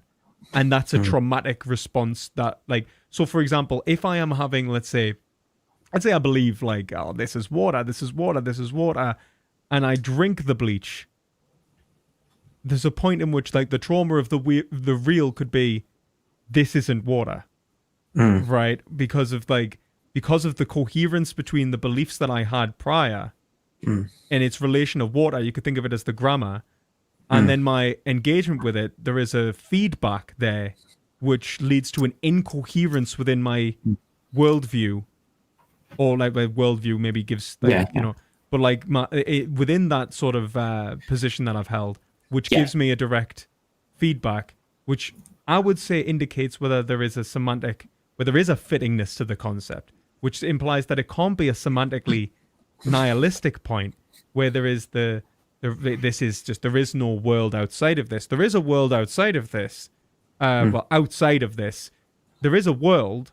I'm trying to gain knowledge of it, and it's neither outside nor inside, almost like that. But it certainly structures and mediates what is possible in this respect. And is that like, would you say that's kind of where you are? Like, there is a real pragmatism there, like that kind of exists. Yeah, for sure. For sure, it's like that. I think there's a part of this that is going to be the difficult part, which is rather than it being the idea, like I use, for example, the idea of like the content of which can be relied upon. But I think the problem is I have to use language. People are so comfortable with these alternative views, like pictorial type representational views, that you almost sometimes, to get people just to see things, have to appeal to some of that stuff. But there's a way of making sense of that actually inside the view that's going to be a little bit different. So so when I say people rely on the content of which, well, content there's like shorthand for, say, a whole discourse of using language in certain ways. So like words that have been constructed by people and are used in certain conditions and so forth, right? And the idea is that you use the language in the right sort of way, that then relying upon that discourse doesn't lead to your actions being kind of like disharmonious with your expectations or something like that, right? And so I think that there is a sense of agreement with what you're saying in the sense of, if I kind of have a theory about something and I try and act on its basis, and that the theory says that I should be refreshed by this glass that I'm drinking, and instead, I start coughing up blood or something, and something clearly something's gone very wrong, and that discourse isn't working for me in the right sort of way, and so there's some activity of belief revision or something to engage in as a result of that. I think in terms of making a heavier duty kind of general claim about reality as, the real is, I forget exactly how you phrase it, something like the thing that can push back and cause trauma or something along those lines. Yeah, I mean, like, you could even just see that's the sort of the ground of the pragmatic. Like, this is where the ground of the So like the ground of the pragmatic would maybe be a bit more all right, I guess. I wouldn't want to build the idea of trauma into it or something, just because. Yeah, it doesn't have to. I'm just giving that as an example more than anything. It's just, I guess, and I think this is one of the reasons I brought up animals. So, for example, do you believe that animals can have beliefs? I mean, I'm sort of is my answer. I think because my sort of conception of belief is being able to use a word in a sort of way, right? Well, I don't think they can have beliefs in the same sense that we can. But belief, I don't use belief just to mean people who speak English and say the word belief as well, right? I use belief also I look at the actions and activities that people take when they use the word belief, and I sort of say, well, I'm going to call that belief too. When people who speak Chinese who don't have the word belief, do that sort of thing. And I'm probably going to do it for a dog or something as well. It doesn't mean that I think that there's then a metaphysical essence shared between all those cases that sits behind it or something. It's just that I think the appropriate way of using the word belief is to encapsulate such activities, and I'm fine using that for animals. Why do you think that's appropriate? I'm not exactly sure. I think it's probably because it could be because I think it's helpful to make sense of the what I take to be intelligence that's being exhibited. Maybe it's also because using words like belief is in concordance with kind of granting certain type of status in terms of value, and then I think it's important to attribute that at that point so that we will value the status of animals in maybe not in exactly the same kind of way as persons, but at least in a different way to, concrete or something. No, like I think that you kind of summed it up very well when you said like helpful, like it's helpful. Does that seem about right? Like where it's helpful for things I'm trying to do there, which is, like I see that thing and I'm like, I want to give it a certain kind of status, but I can consider like different activities I might be trying to do. Like maybe I'm trying to, oh yeah, go ahead. I was just going to say, it's whether like, so for example, like, and I guess this is what I'm trying to work out. Is it helpful in relation to the thing that you're trying to do? Or is the thing that you're trying to do governed by something which defines what is helpful and not helpful? Right? Like, so for example, like I might think it's helpful to knock a nail through my arm, and then I decide that's actually really not very helpful, like, and so like there is this, like, I think that there's a point in which, and I think that maybe I don't agree with Wittgenstein, right? So in terms of how he approaches language, I think I agree with like Heidegger, and I think it's a tool, and I think it's a tool which structures you, and I think it's a tool which forms you such that it actually you reform yourself in language. But there is something not necessarily underneath language, but the language itself is one with the thing which was there prior. And that I think there's a way of formulating these as so I guess on the first point, like, Wittgenstein is very heavy on using tool metaphors for language, so I wouldn't want to resist that point from internally from within a Wittgensteinian point of view.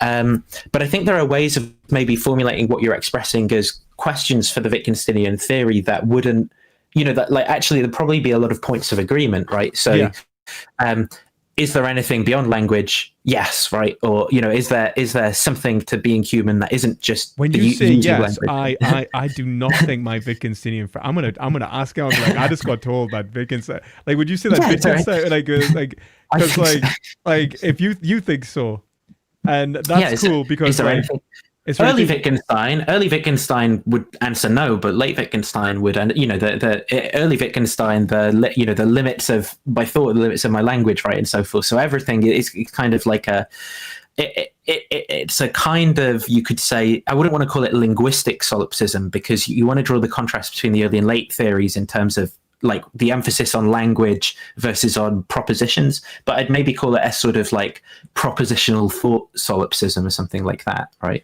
Yeah, like the sort of collection of facts, and like yeah.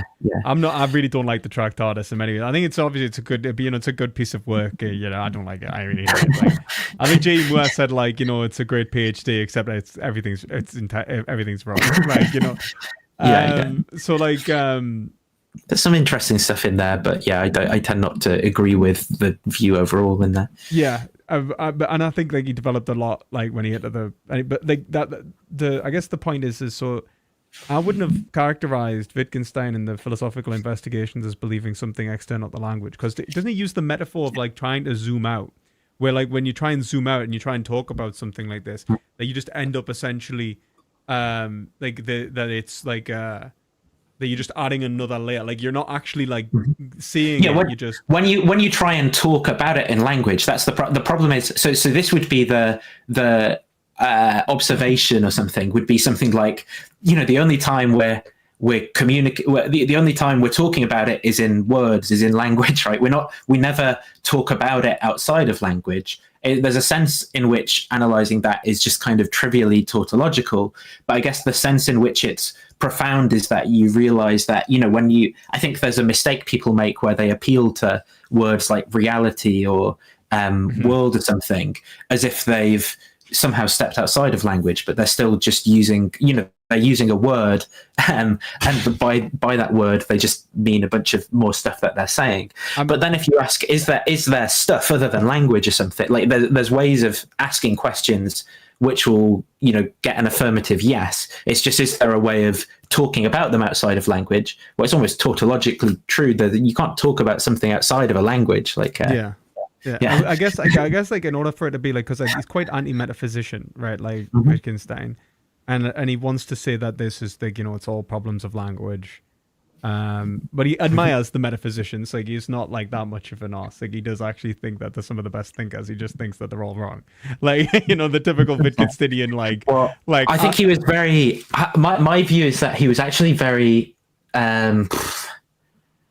upset with metaphysicians. Like, I think he had respect for certain thinkers in philosophical tradition, but in general, many of his peers who were doing kind of like full-time philosophy and so forth, I think he almost views them as standing in the way of resolving real problems, of often being very selfishly engrossed in a type of activity that wasn't helpful to people. And there's going to be maybe some sympathy with your view of philosophy there, of the academicians as being kind of out of touch in some way. Yeah, and I think that the criticism kind of comes in that it's like, there's an obsession with theory and model, whereas really what we should be doing is putting that aside and focusing on these actually well-defined practical questions where, maybe we can use our skills that we've developed linguistically here to make some progress in something like psychology or medicine or something, and actually help people in reality. It's funny you say psychology. I think one of the fields that's one of the worst for this is actually psychology. Okay. I think like in the same way, like Lacan, like one of the things like Lacan like points out is he's kind of this sort of resistance to the psychology of the time, right? Where it's like very top down, like, I'm the doctor, I'll tell you what's wrong with you, this kind of thing. I think that's almost kind of a little bit like maybe where Wittgenstein would kind of agree, right? Because I think he thinks that there are a lot of the problem that the philosopher has of kind of like a reification of lots of terms, a craving for like general theory by borrowing like taking an ordinary term we're familiar with and then searching for like a general essence of it. I think that Wittgenstein's characterization of what's going on in psychology is a similar sort of thing, right? So you've got people's reports where they're using ordinary language for like emotional states and things, and then as people construct psychology, they're trying to construct like general theories of the terms that people are using, and so they're kind of essentializing them and reifying them in certain ways.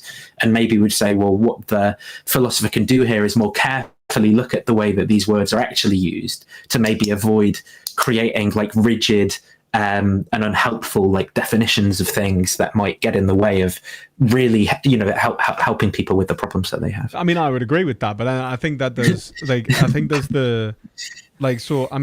I don't think there's a problem with essences, right? But I think language is necessarily a construct of universals. I think probably agree with that in the sense that language isn't the same thing as the form of life, and so when we extrapolate on the language, we're extrapolating upon almost an extrapolation, right? Like and so in that way I would agree. I think that the Wittgensteinian, I think that for the Wittgensteinian to say that there isn't like an actual truth or a sort of like... Well, it depends what you mean. So here's the problem with this, right? It's, does the Wittgensteinian believe there's truth? Yes. But when you say, well, the Wittgensteinian doesn't believe in my theory of truth, so they're wrong. Well, it's like, well, obviously you think that. Theory. No, I mean, like, not a specific theory in the sense that, like, so for example... well, by actual, because you said actual truth, right? And I take you by actual to just mean kind of, well, not just to mean your theory. And it's like, well, yeah, because they disagree with your theory. I don't mean my specific theory. No, I don't. I mean, like, in the sense that, like, it's not just the. So, for example, in the Wittgensteinian sense of it, so in the sense that, like, there is this sort of grammatical structure. Like, if it's contained only within the language, right? Then I would call that almost not. I don't want to call it virtual, right? But we'll call it virtue. If we say truth is this thing that represents relations between words in a language, which themselves might comport to structures that actually exist, actually exist, because even like saying that itself, like, these forms of life, but they're not actually structures them like these forms of life themselves. Like the way that I would argue is that, like, this is where I would push back on the kind of Wittgensteinian, where language is something that we are structured in, and I would say that language. I think that is the view, by the way. Like, I really do think it's that the view is that it's something we're structured in, and that's the sense in which, because it's viewed as a public activity on this view, it really entrenches personhood in order, like just the ordinary conception of social normal life, rather than like a grander vision of people as, like, well, the rationality of the like internal and things like that. It's just this is where like the sort of German idealist, sort of even American pragmatist in us is going to come out, right? Where I'm going to say, like, yeah, there is this real pragmatism. It's real. It structures the language, like, and the form of life. So the form of life, language is a reflection of a form of life. I completely agree, like 100%. That form of life is structured from a real pragmatic relation to myself, others, in the world around me, which is governed by almost a law-like construction, which I can then represent. Or rather is represented in the form of life, or sort of structures the form of life, which leads to this sort of we come up with laws and things about it, and those laws help us to do stuff into the future with it, and But more than that, there is this. It's not like I can, like, so for example, like if we all agree something's good, in relation to it, let's say the language we internalize this. I'd say there's a point in which the language itself can have. There's a moment in which, and this is like maybe when I bring back like this sort of idea of Lacanian trauma, and even this idea of like why animals need to have. I think animals necessarily have belief system, like beliefs, and I think that in order to explain their behaviors, when we look at their behaviors, in order to account for how an animal behaves in a certain way, they have belief states. And I'm borrowing this really from McIntyre.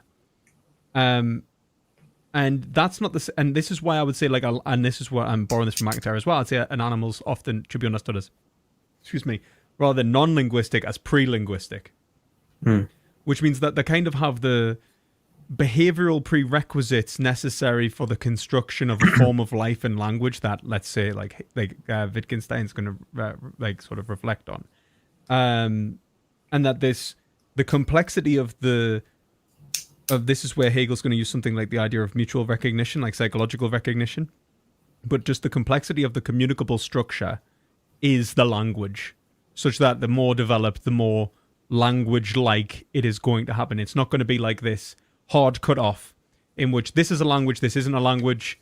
We're going to see degrees of sort of linguistic behavior, if you will, or let's say like or like complexities of forms of life, which are going to lead to having more or less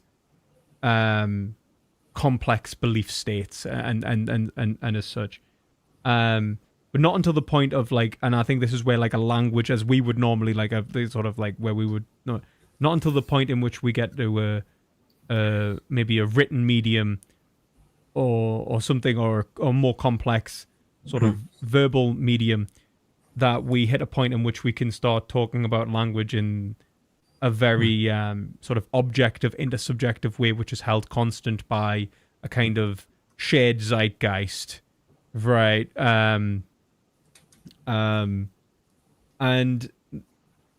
at that point, it's like, yes, that, I mean, like, and I think that it is just again, it's the form of life, but there is a point at which it's being held constant, which is the communicable structure.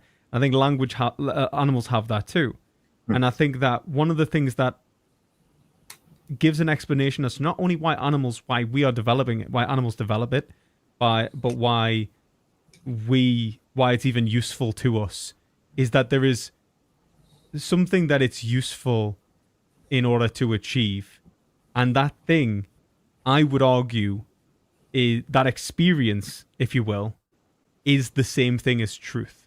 And that's where I'm going to say something like, it's like beauty and truth are the same thing. So Gadamer is going to say that, for example, the scientific conception of truth is the same thing, is dependent upon an artistic conception of truth as beauty. And so it's a moment which it's not just like a kind of like, oh, this is truth, I have it. It's that thing that my proposition corresponds to, like it is a moment which defines my life, my living, right? In a way that makes it meaningful. And so like it's in a very pragmatic sense as well. Like, so that you have this unity of this pragmatism where, and I know you probably don't agree with any of this, right? Like, but like, you have this unity of this this pragmatism where there is this real pragmatism. You have this point of language and this idea that, it's not as if you can think in a way which sort of goes against the sort of form of life and this communicable structure.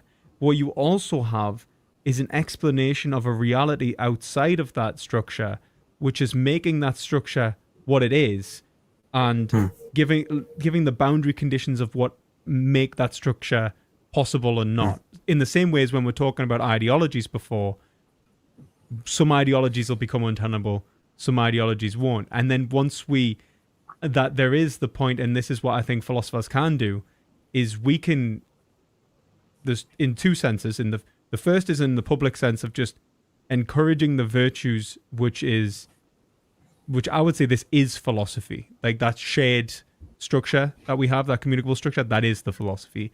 Such that if we promote certain virtues, we will enhance our likelihood of essentially survival and positive outcomes. And then the second point is to recognize what those virtues are and why, to a point of reflection, and that reflection can be useful. Not that it should replace, like, in the sense, in a perverse sense, like the sort of thing. And I think that Wittgenstein's very right to be sort of disgruntled with a lot of metaphysicians, but that metaphysics does have its place. Obviously I'm going to say that because I'm a Hegelian, so I am a metaphysics gang. But so what would you sort of say against that? Like, what was? I mean, which part? There's a lot. Sorry, that was a lot. Mostly the first part about the end bit. Yeah, no, mostly the start, like in terms of language, animals, the way in which we can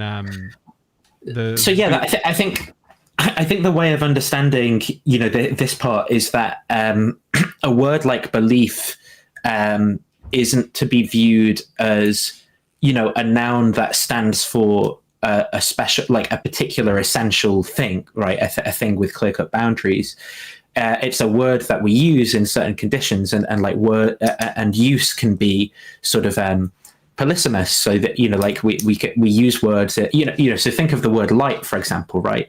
We say the light of reason, light frigates, light tank, turn in the light in the hallway or something, and there's sort of a sense in which they're all metaphorically related to each other, which is, that there's something in common there-ish between each kind of instance, but there's not like one essential thing, like the light of reason, it's metaphorically illuminating, right? It's not illuminating in the sense that but we're kind of deploying the connotations and things, and in order to make sense of that use in a different case.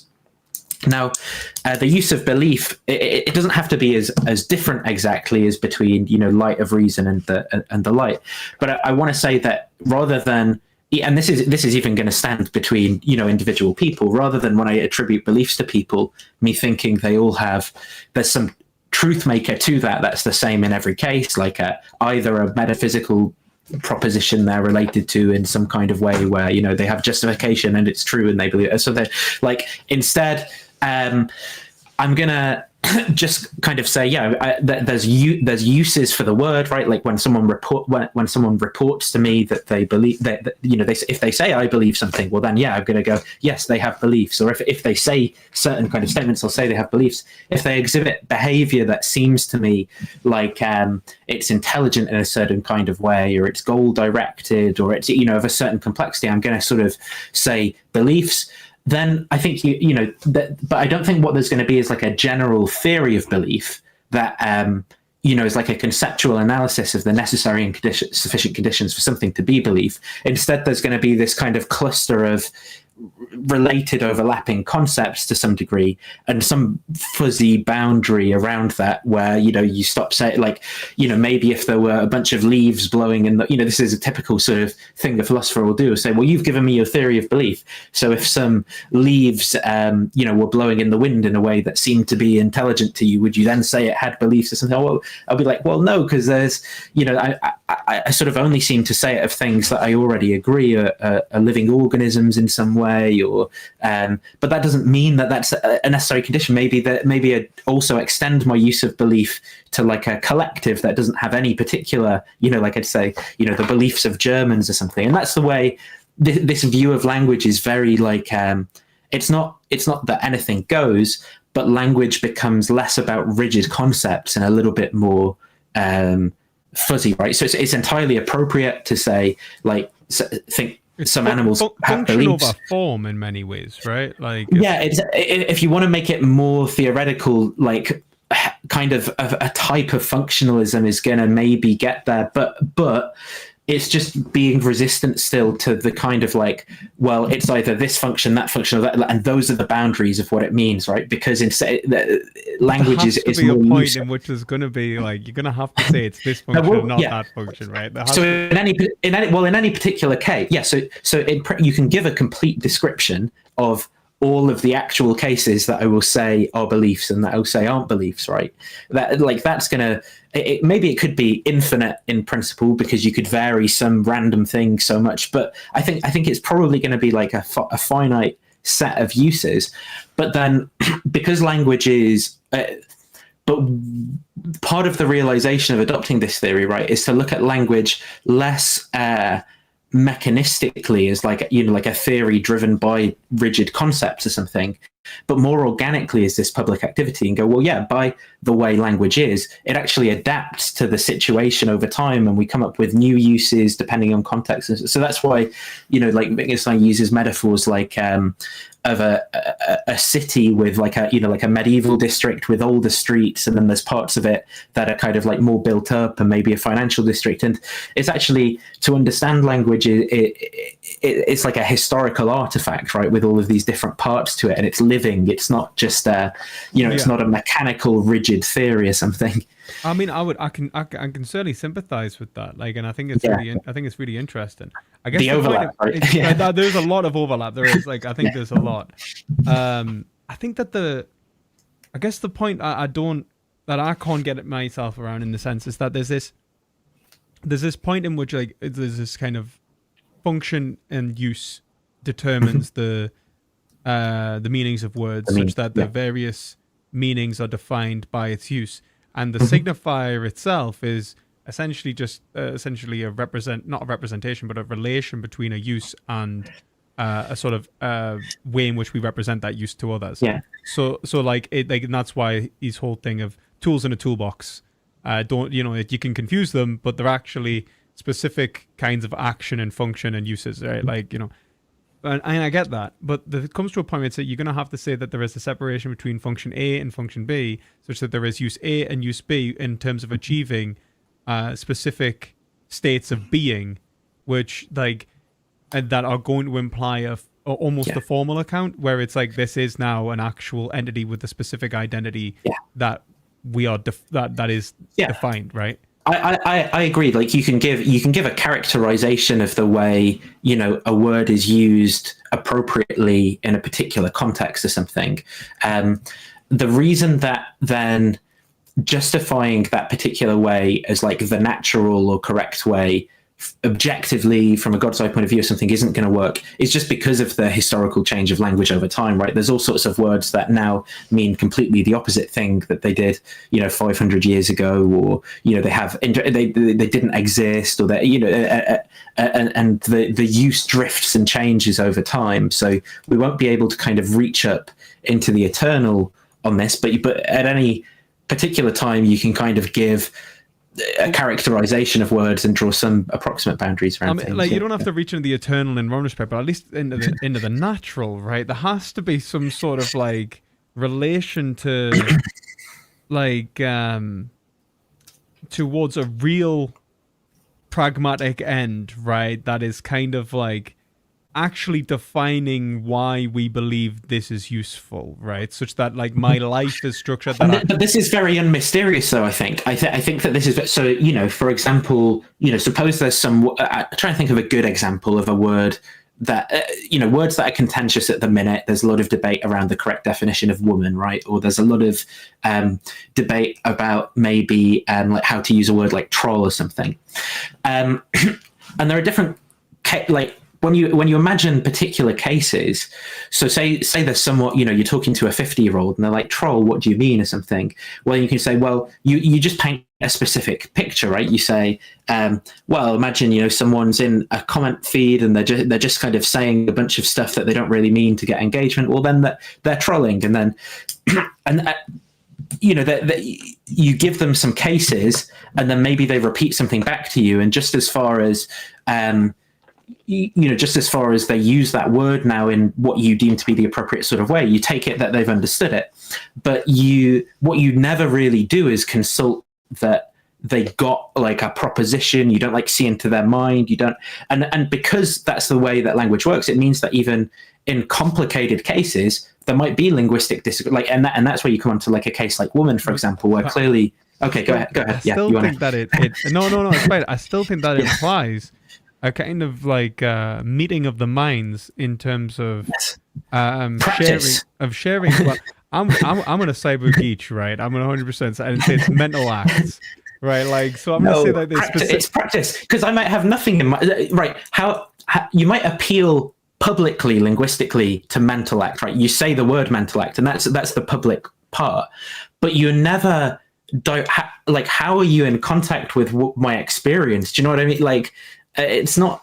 You can act is probably just as good in many ways, right? Like, as but this is the thing, right? You can only like right now in this conversation when we disagree, you can only appeal to the words I'm saying, the gestures I'm making that you see. But what you never do is you go, look, you said that, but I saw in your soul that it was different, kind of thing, Like, when I mean your soul, I mean like I would say that in terms of how I attribute like a soul or a psyche in this respect is by a recognition of those intentional states, such that I can see that you are acting towards a given end, which implies an internal state from the externality that I'm perceiving, such that I say that there is an internality there that gives me an indication that you are separate from me, and you're also not inert like a rock. Like, and so like there is the animality like that. I would be like, all right, that's animated. It seems to be intentional, directed, it's self-governing, that kind of thing, right? Like, and I think I can indicate that from like sort of behavioral analysis. And I think that, and I guess my point is to say that is the bedrock of language, such that the language doesn't make the subject. Like, the subject isn't structured by the subject is structured by the language in a kind of reciprocity, right? But that there's a kind of real structure which makes language form. Then there is and that is a real and that implies, I think, that there is a real fittingness to not necessarily the uses of certain words, but rather like you could think of it as ways of living. And this is why I sort of brought up the sort of Gadamer's point of the autistic truth, like. If there's a way of living, if there's a way of being, which is truth, and it's not like, have I represented this correctly? Right? I do hate that myself. Like, I want to, like, I'm very much more close to, as a Hegelian, like, I would say foundherentism, so coherence, foundherentism, but not just sort of very much objective correspondence, like, oh, look, I saw it, it's there. Like, and in that respect, I'm sympathetic to this approach, because it seems to be there is this, in the sense of this form of life, there is this sort of this ongoing function of relating to, relating to the, the yourself. And this relation to the self is, the thing is that I don't think it makes sense to see this relation of the self is an internalized structure that is necessarily governed primarily by language. I think that it's necessary for language to even develop, because it implies certain forms of categorization in terms of having the capacity to unify experience, having the being able to understand relations of other people's experience to your experience, such that then you can make a judgment about whether they're engaged in, whether it's like, whether they are, whether that like that, like, it's like, is it a scarecrow blowing in the wind, or is this a person that's actually engaged in a deliberate action? And so there's these forms of sort of, you can think of them as pre-linguistic or whatever, that sort of are necessarily there prior to language. And maybe they're not fully fleshed out. And I think language gives you the capacity to reflect, modify, develop them.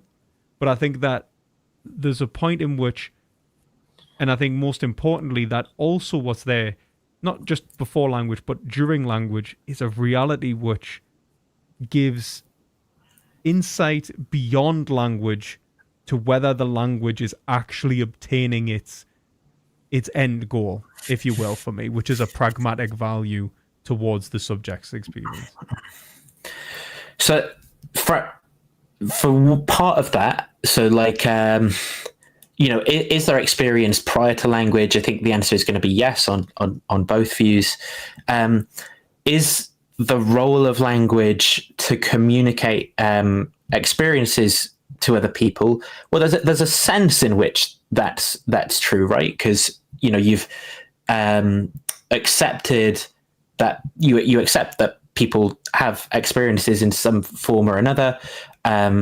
You accept that there's, in communication, there's an attempt at almost synchronization with others in some way, and kind of so there's a sense in which it's true. I guess maybe the disagreement there is going to be on whether there is like almost like an essential way of those experiences being a correct mental labeling or something, and then that communication consists of getting those correct labelings from one sort of private space to the other private space or something like that. Not necessarily, because I think you could even like, I think all the way up to the last part, like pretty much, like where one, I would say with the first part, there are definitely Wittgensteinians who would definitely disagree with the idea that an experience happens outside of language. Like they'd say no, like, so like I know Leahy, like he definitely, like when he wrote against liberation, it seems like he definitely thinks animals aren't experiencing. Well, I think anyone who continues to do analytic philosophy after reading Wittgenstein has probably misread the investigations, right? Like he was just encouraging all his students to become psychologists and mechanics. So. I'm gonna mention that to me. I'm gonna mention that to me philosopher friend and see how he responds as well. I think he's gonna love this. But it's funny, but like it's a sure, but like, so there's that one, so there's that, but like there's the point at the end where you said, like what was it again? So there was the first 2 point, like, so in I think where the disagreement is it's something along the lines of maybe that oh right, yes, because you said like there was this sort of representation. There's something about the connection, or the way that experiences represent, or something like that. There's something going off there that is like a difference, and I think it might be that for the Wittgensteinian type view, right? Almost the way the experience is sort of an important for the work, because the language is this public thing. So it doesn't, you've been trained and socialized as an organism to use words in connection with certain experiences or whatever they are. But the theory doesn't say anything about those experiences somehow being like internally reason giving to use a word in a particular sort of way, or that what's really going on in the act of communication is getting that experience to the other person in the same so it's the same for them. It's only that successful communication is taking place insofar as you using the words and they take them the way you expect and stuff publicly. I think I can accept almost all of that in many ways, and then just like, Okay. but the way that I'd sort of push back is just to say that it seems to be that, like, in the same sense that it's not about this representation being essentially correct or incorrect, but rather that there would be an ideology or a coherence in beliefs and structures of an individual living a life trying to achieve some sort of goal in relation to the way in which there's essentially the lived philosophy of an individual, right? In this kind of philosophy that I said in the first instance that Hegel's talking about, like this idea of, like, how do you live your life?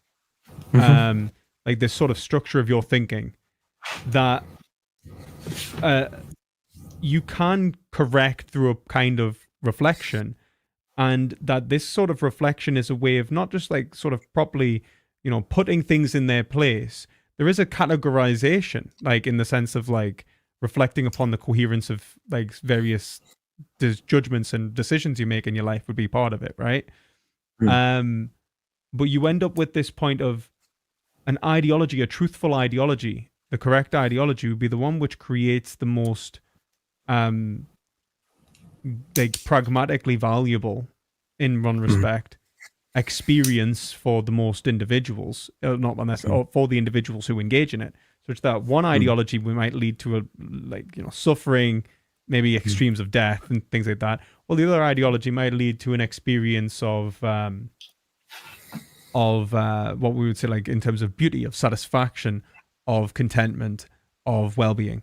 And if we say that's what truth is, right? If we say if like truth and beauty are the same, then even from this sort of Wittgensteinian position, unless we're saying that, these aren't real, like there isn't this outside of language, there isn't these actual experiences which give meaning to and define the limits of language, I don't think that Wittgenstein can be correct, because there is nothing then that explains why language should be used one way or another, such that there is a pushback in terms of the individual actually having to be motivated to use a word correctly in relation to a social sphere, or even have the need to engage with others in the first place, or internalize this structure, or anything like that, or even be end set in general.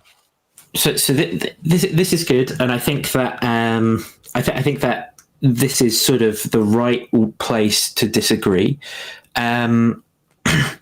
So yeah, it's the idea is that so from the point of view of the Wittgensteinian, yes, there are experiences outside of language, and then the objection is something like, well, how do we ensure that if experiences are not connected to language in the right sort of way, well, then it's going to make communication you won't get people using words in the right way. I think maybe the issue, right, the way that the Wittgensteinian will push back on that and see it is going to be, well, language acquisition, it doesn't come about in the sort of way pictured in the thought experiment here, where there's almost people with any sort of experience and then they attempt to communicate.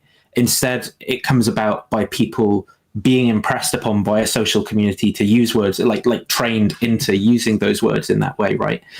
And then I think that, I mean, there are all sorts of things that might happen. So if you can look at people with children who are learning language, and the children might be a bit confused about, well, when I'm tickled, is that a pain, or is a tickle good? Or I thought pain was, but because it is kind of complicated, right? Like becoming a person, and the language is being, or there's cultures that won't even share the same sorts of, there's concepts that exist in one culture or not in another. Maybe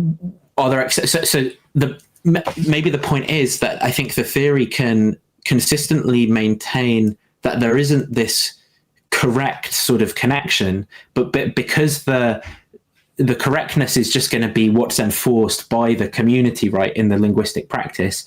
And then yeah, someone can go on to use words in a different sort of way if they wanted to, but if it doesn't catch on, or if it leads to sort of so much so much lack of success that they can't collaborate with others, or they're ostracized, whatever, then they're going to have real issues, and it's just not going to, there's like a selection effect in an almost evolutionary sense built into I the think way that's where like the point is, like, and I think I think this is probably where we probably should say, like, this is where the disagreement is, and maybe just like that's where we're probably, it's like and I think that's fine. I guess like my last sort of things would be to say, just what is the training, like, in the sense that, like, how is there training if there wasn't something that led or coerced the individual into the structure, and the parents. Yeah, but like, what essentially, how do the parents coerce the child or coerce the individual into the structure of meaning in that respect, right? Such that, like, there has to be something there has to be a motivational force. Well, I think those, I not to keep the conversation just go, but it's like, well, those are in a general sense, right? There's not going to be one answer, but if you ask, like, well, how did these parents do it in some particular case, there is there's a clear answer, right? You just look at what the parents did in fact do. I think they're always going to be almost always the same, and I think they're always going to relate to essentially a real biology, and a real and a real sort of fundamental, even a fundamental psychology. And it's that general. I think there's not going to be. I mean, maybe some things are going to be the same in the sense that you'd say they're all humans, but then human is not going to be characterized in an essentialist sense for me, and maybe it would for the other point of view. And like that's where the conversation would then, like, continue. It goes on forever. And then the second thing would be just to say, like, what enforces, like, why did this sort of why do the culture try to enforce and structure themselves in the first place? Like, why is this happening? And, like, why are cultures developing? Why did any of this happen? Because God caused it, obviously. Of course, right? No. But like, it's just to say there's a real teleology. That's essentially what I'm. I know. And I think those are interesting, but I do think that the alternative perspective in each of those cases is basically going to look for, like, almost particularist answers to those questions, like really heavy on getting the question clear and answering it in specific and that's maybe like the difference in the two views, right? Like I said, obviously it makes sense from your view to look at it this different way, but it's gonna then make appeal to, like, general principles and things, and then the other view is going to say, oh, well, the question of how it in fact happened, well, what do anthropologists say about the start of language? It becomes like a particular question. So those, I think that's just where we're probably going to have to part ways on it, but I mean, it's been fun. I think it's been an interesting and eye-opening conversation. I wasn't expecting a Wittgensteinian conversation. That's always nice. No one's a Wittgensteinian these days. It's just not enough. It's well, that's the selection mechanism, because once you become a Wittgensteinian, you leave philosophy and that's it. It's but I mean, in general, like, I think it seems to be, like, maybe a little bit more popular than it was. It's sort of kind of like philosophy goes through, like, fads, man. It just always goes through fads. It's painful. Like, some of them, like some of the worst philosophies still exist, and I just don't know why. Like, but whatever. Like, sounds like Hegelian. It's been fun, man. It's been fun, and but yeah, like, everyone should definitely check out Digital Gnosis as well in the chat. Like, and I'll be uploading this. And like, I hope have an engagement again in the future. And the last question then for you is: does the present King of France wear a wig? What is it? What's the sort of thing? Like I'll respond like a Lacanian. Any king that believes he's a king is as mad as a madman who believes he's a king. Like. So what do you mean, King of France? There is no, but like, what's the whole thing on that again? Like, so that was Russell's famous paper on denoting. I think he said, he's saying that there's this logical way of understanding sentences. So he says, the present King of France is bald. Or it's like where do you put the negation? Like in front of not the present King of France is bald or the present King of France is not bald, and he's like that's the discussion. And then he makes this joke. You know, Hegelians will probably say he wears a wig is like a synthesis. Yeah, I will say this: I with a passion hate Bertrand Russell. Like, not even because of what. Have you ever read the history of philosophy and what he says about? Yeah, and look, and I understand. Like, I've got my criticisms of. I think there's a very particular bias and perspective behind his framing. Of course, yeah. He does not understand Hegelianism at all. I fucking hate it. Like, it's actually painful. But yeah, like, okay. But yeah, so like, there's some degree like I want to meme on the like Hegelian saying he doesn't understand Hegel, but then when it comes to Wittgenstein, I'm going to say the same thing. Yeah, he's just not misinterpreting Wittgenstein. I'm going to be more charitable. That's the thing. That's the thing. I mean, like, Russell loved Wittgenstein, right? So maybe you just got to defend him for the sake of it. Not in the end, though, because he goes, Wittgenstein's new philosophy is, it's inimical. It's like soaring off the branch that you're sitting on, and it's all, yeah. Oh, so I mean, like, obviously, like he thought the Tractatus was like God's gift of philosophy, right? Yeah, so like. But yeah, man, it's been fun. I appreciate it. I hope to talk again in the future, man. But yeah, sure, great. So have a good one. Thanks. You too. See you around. Bye. And thanks everyone in the audience.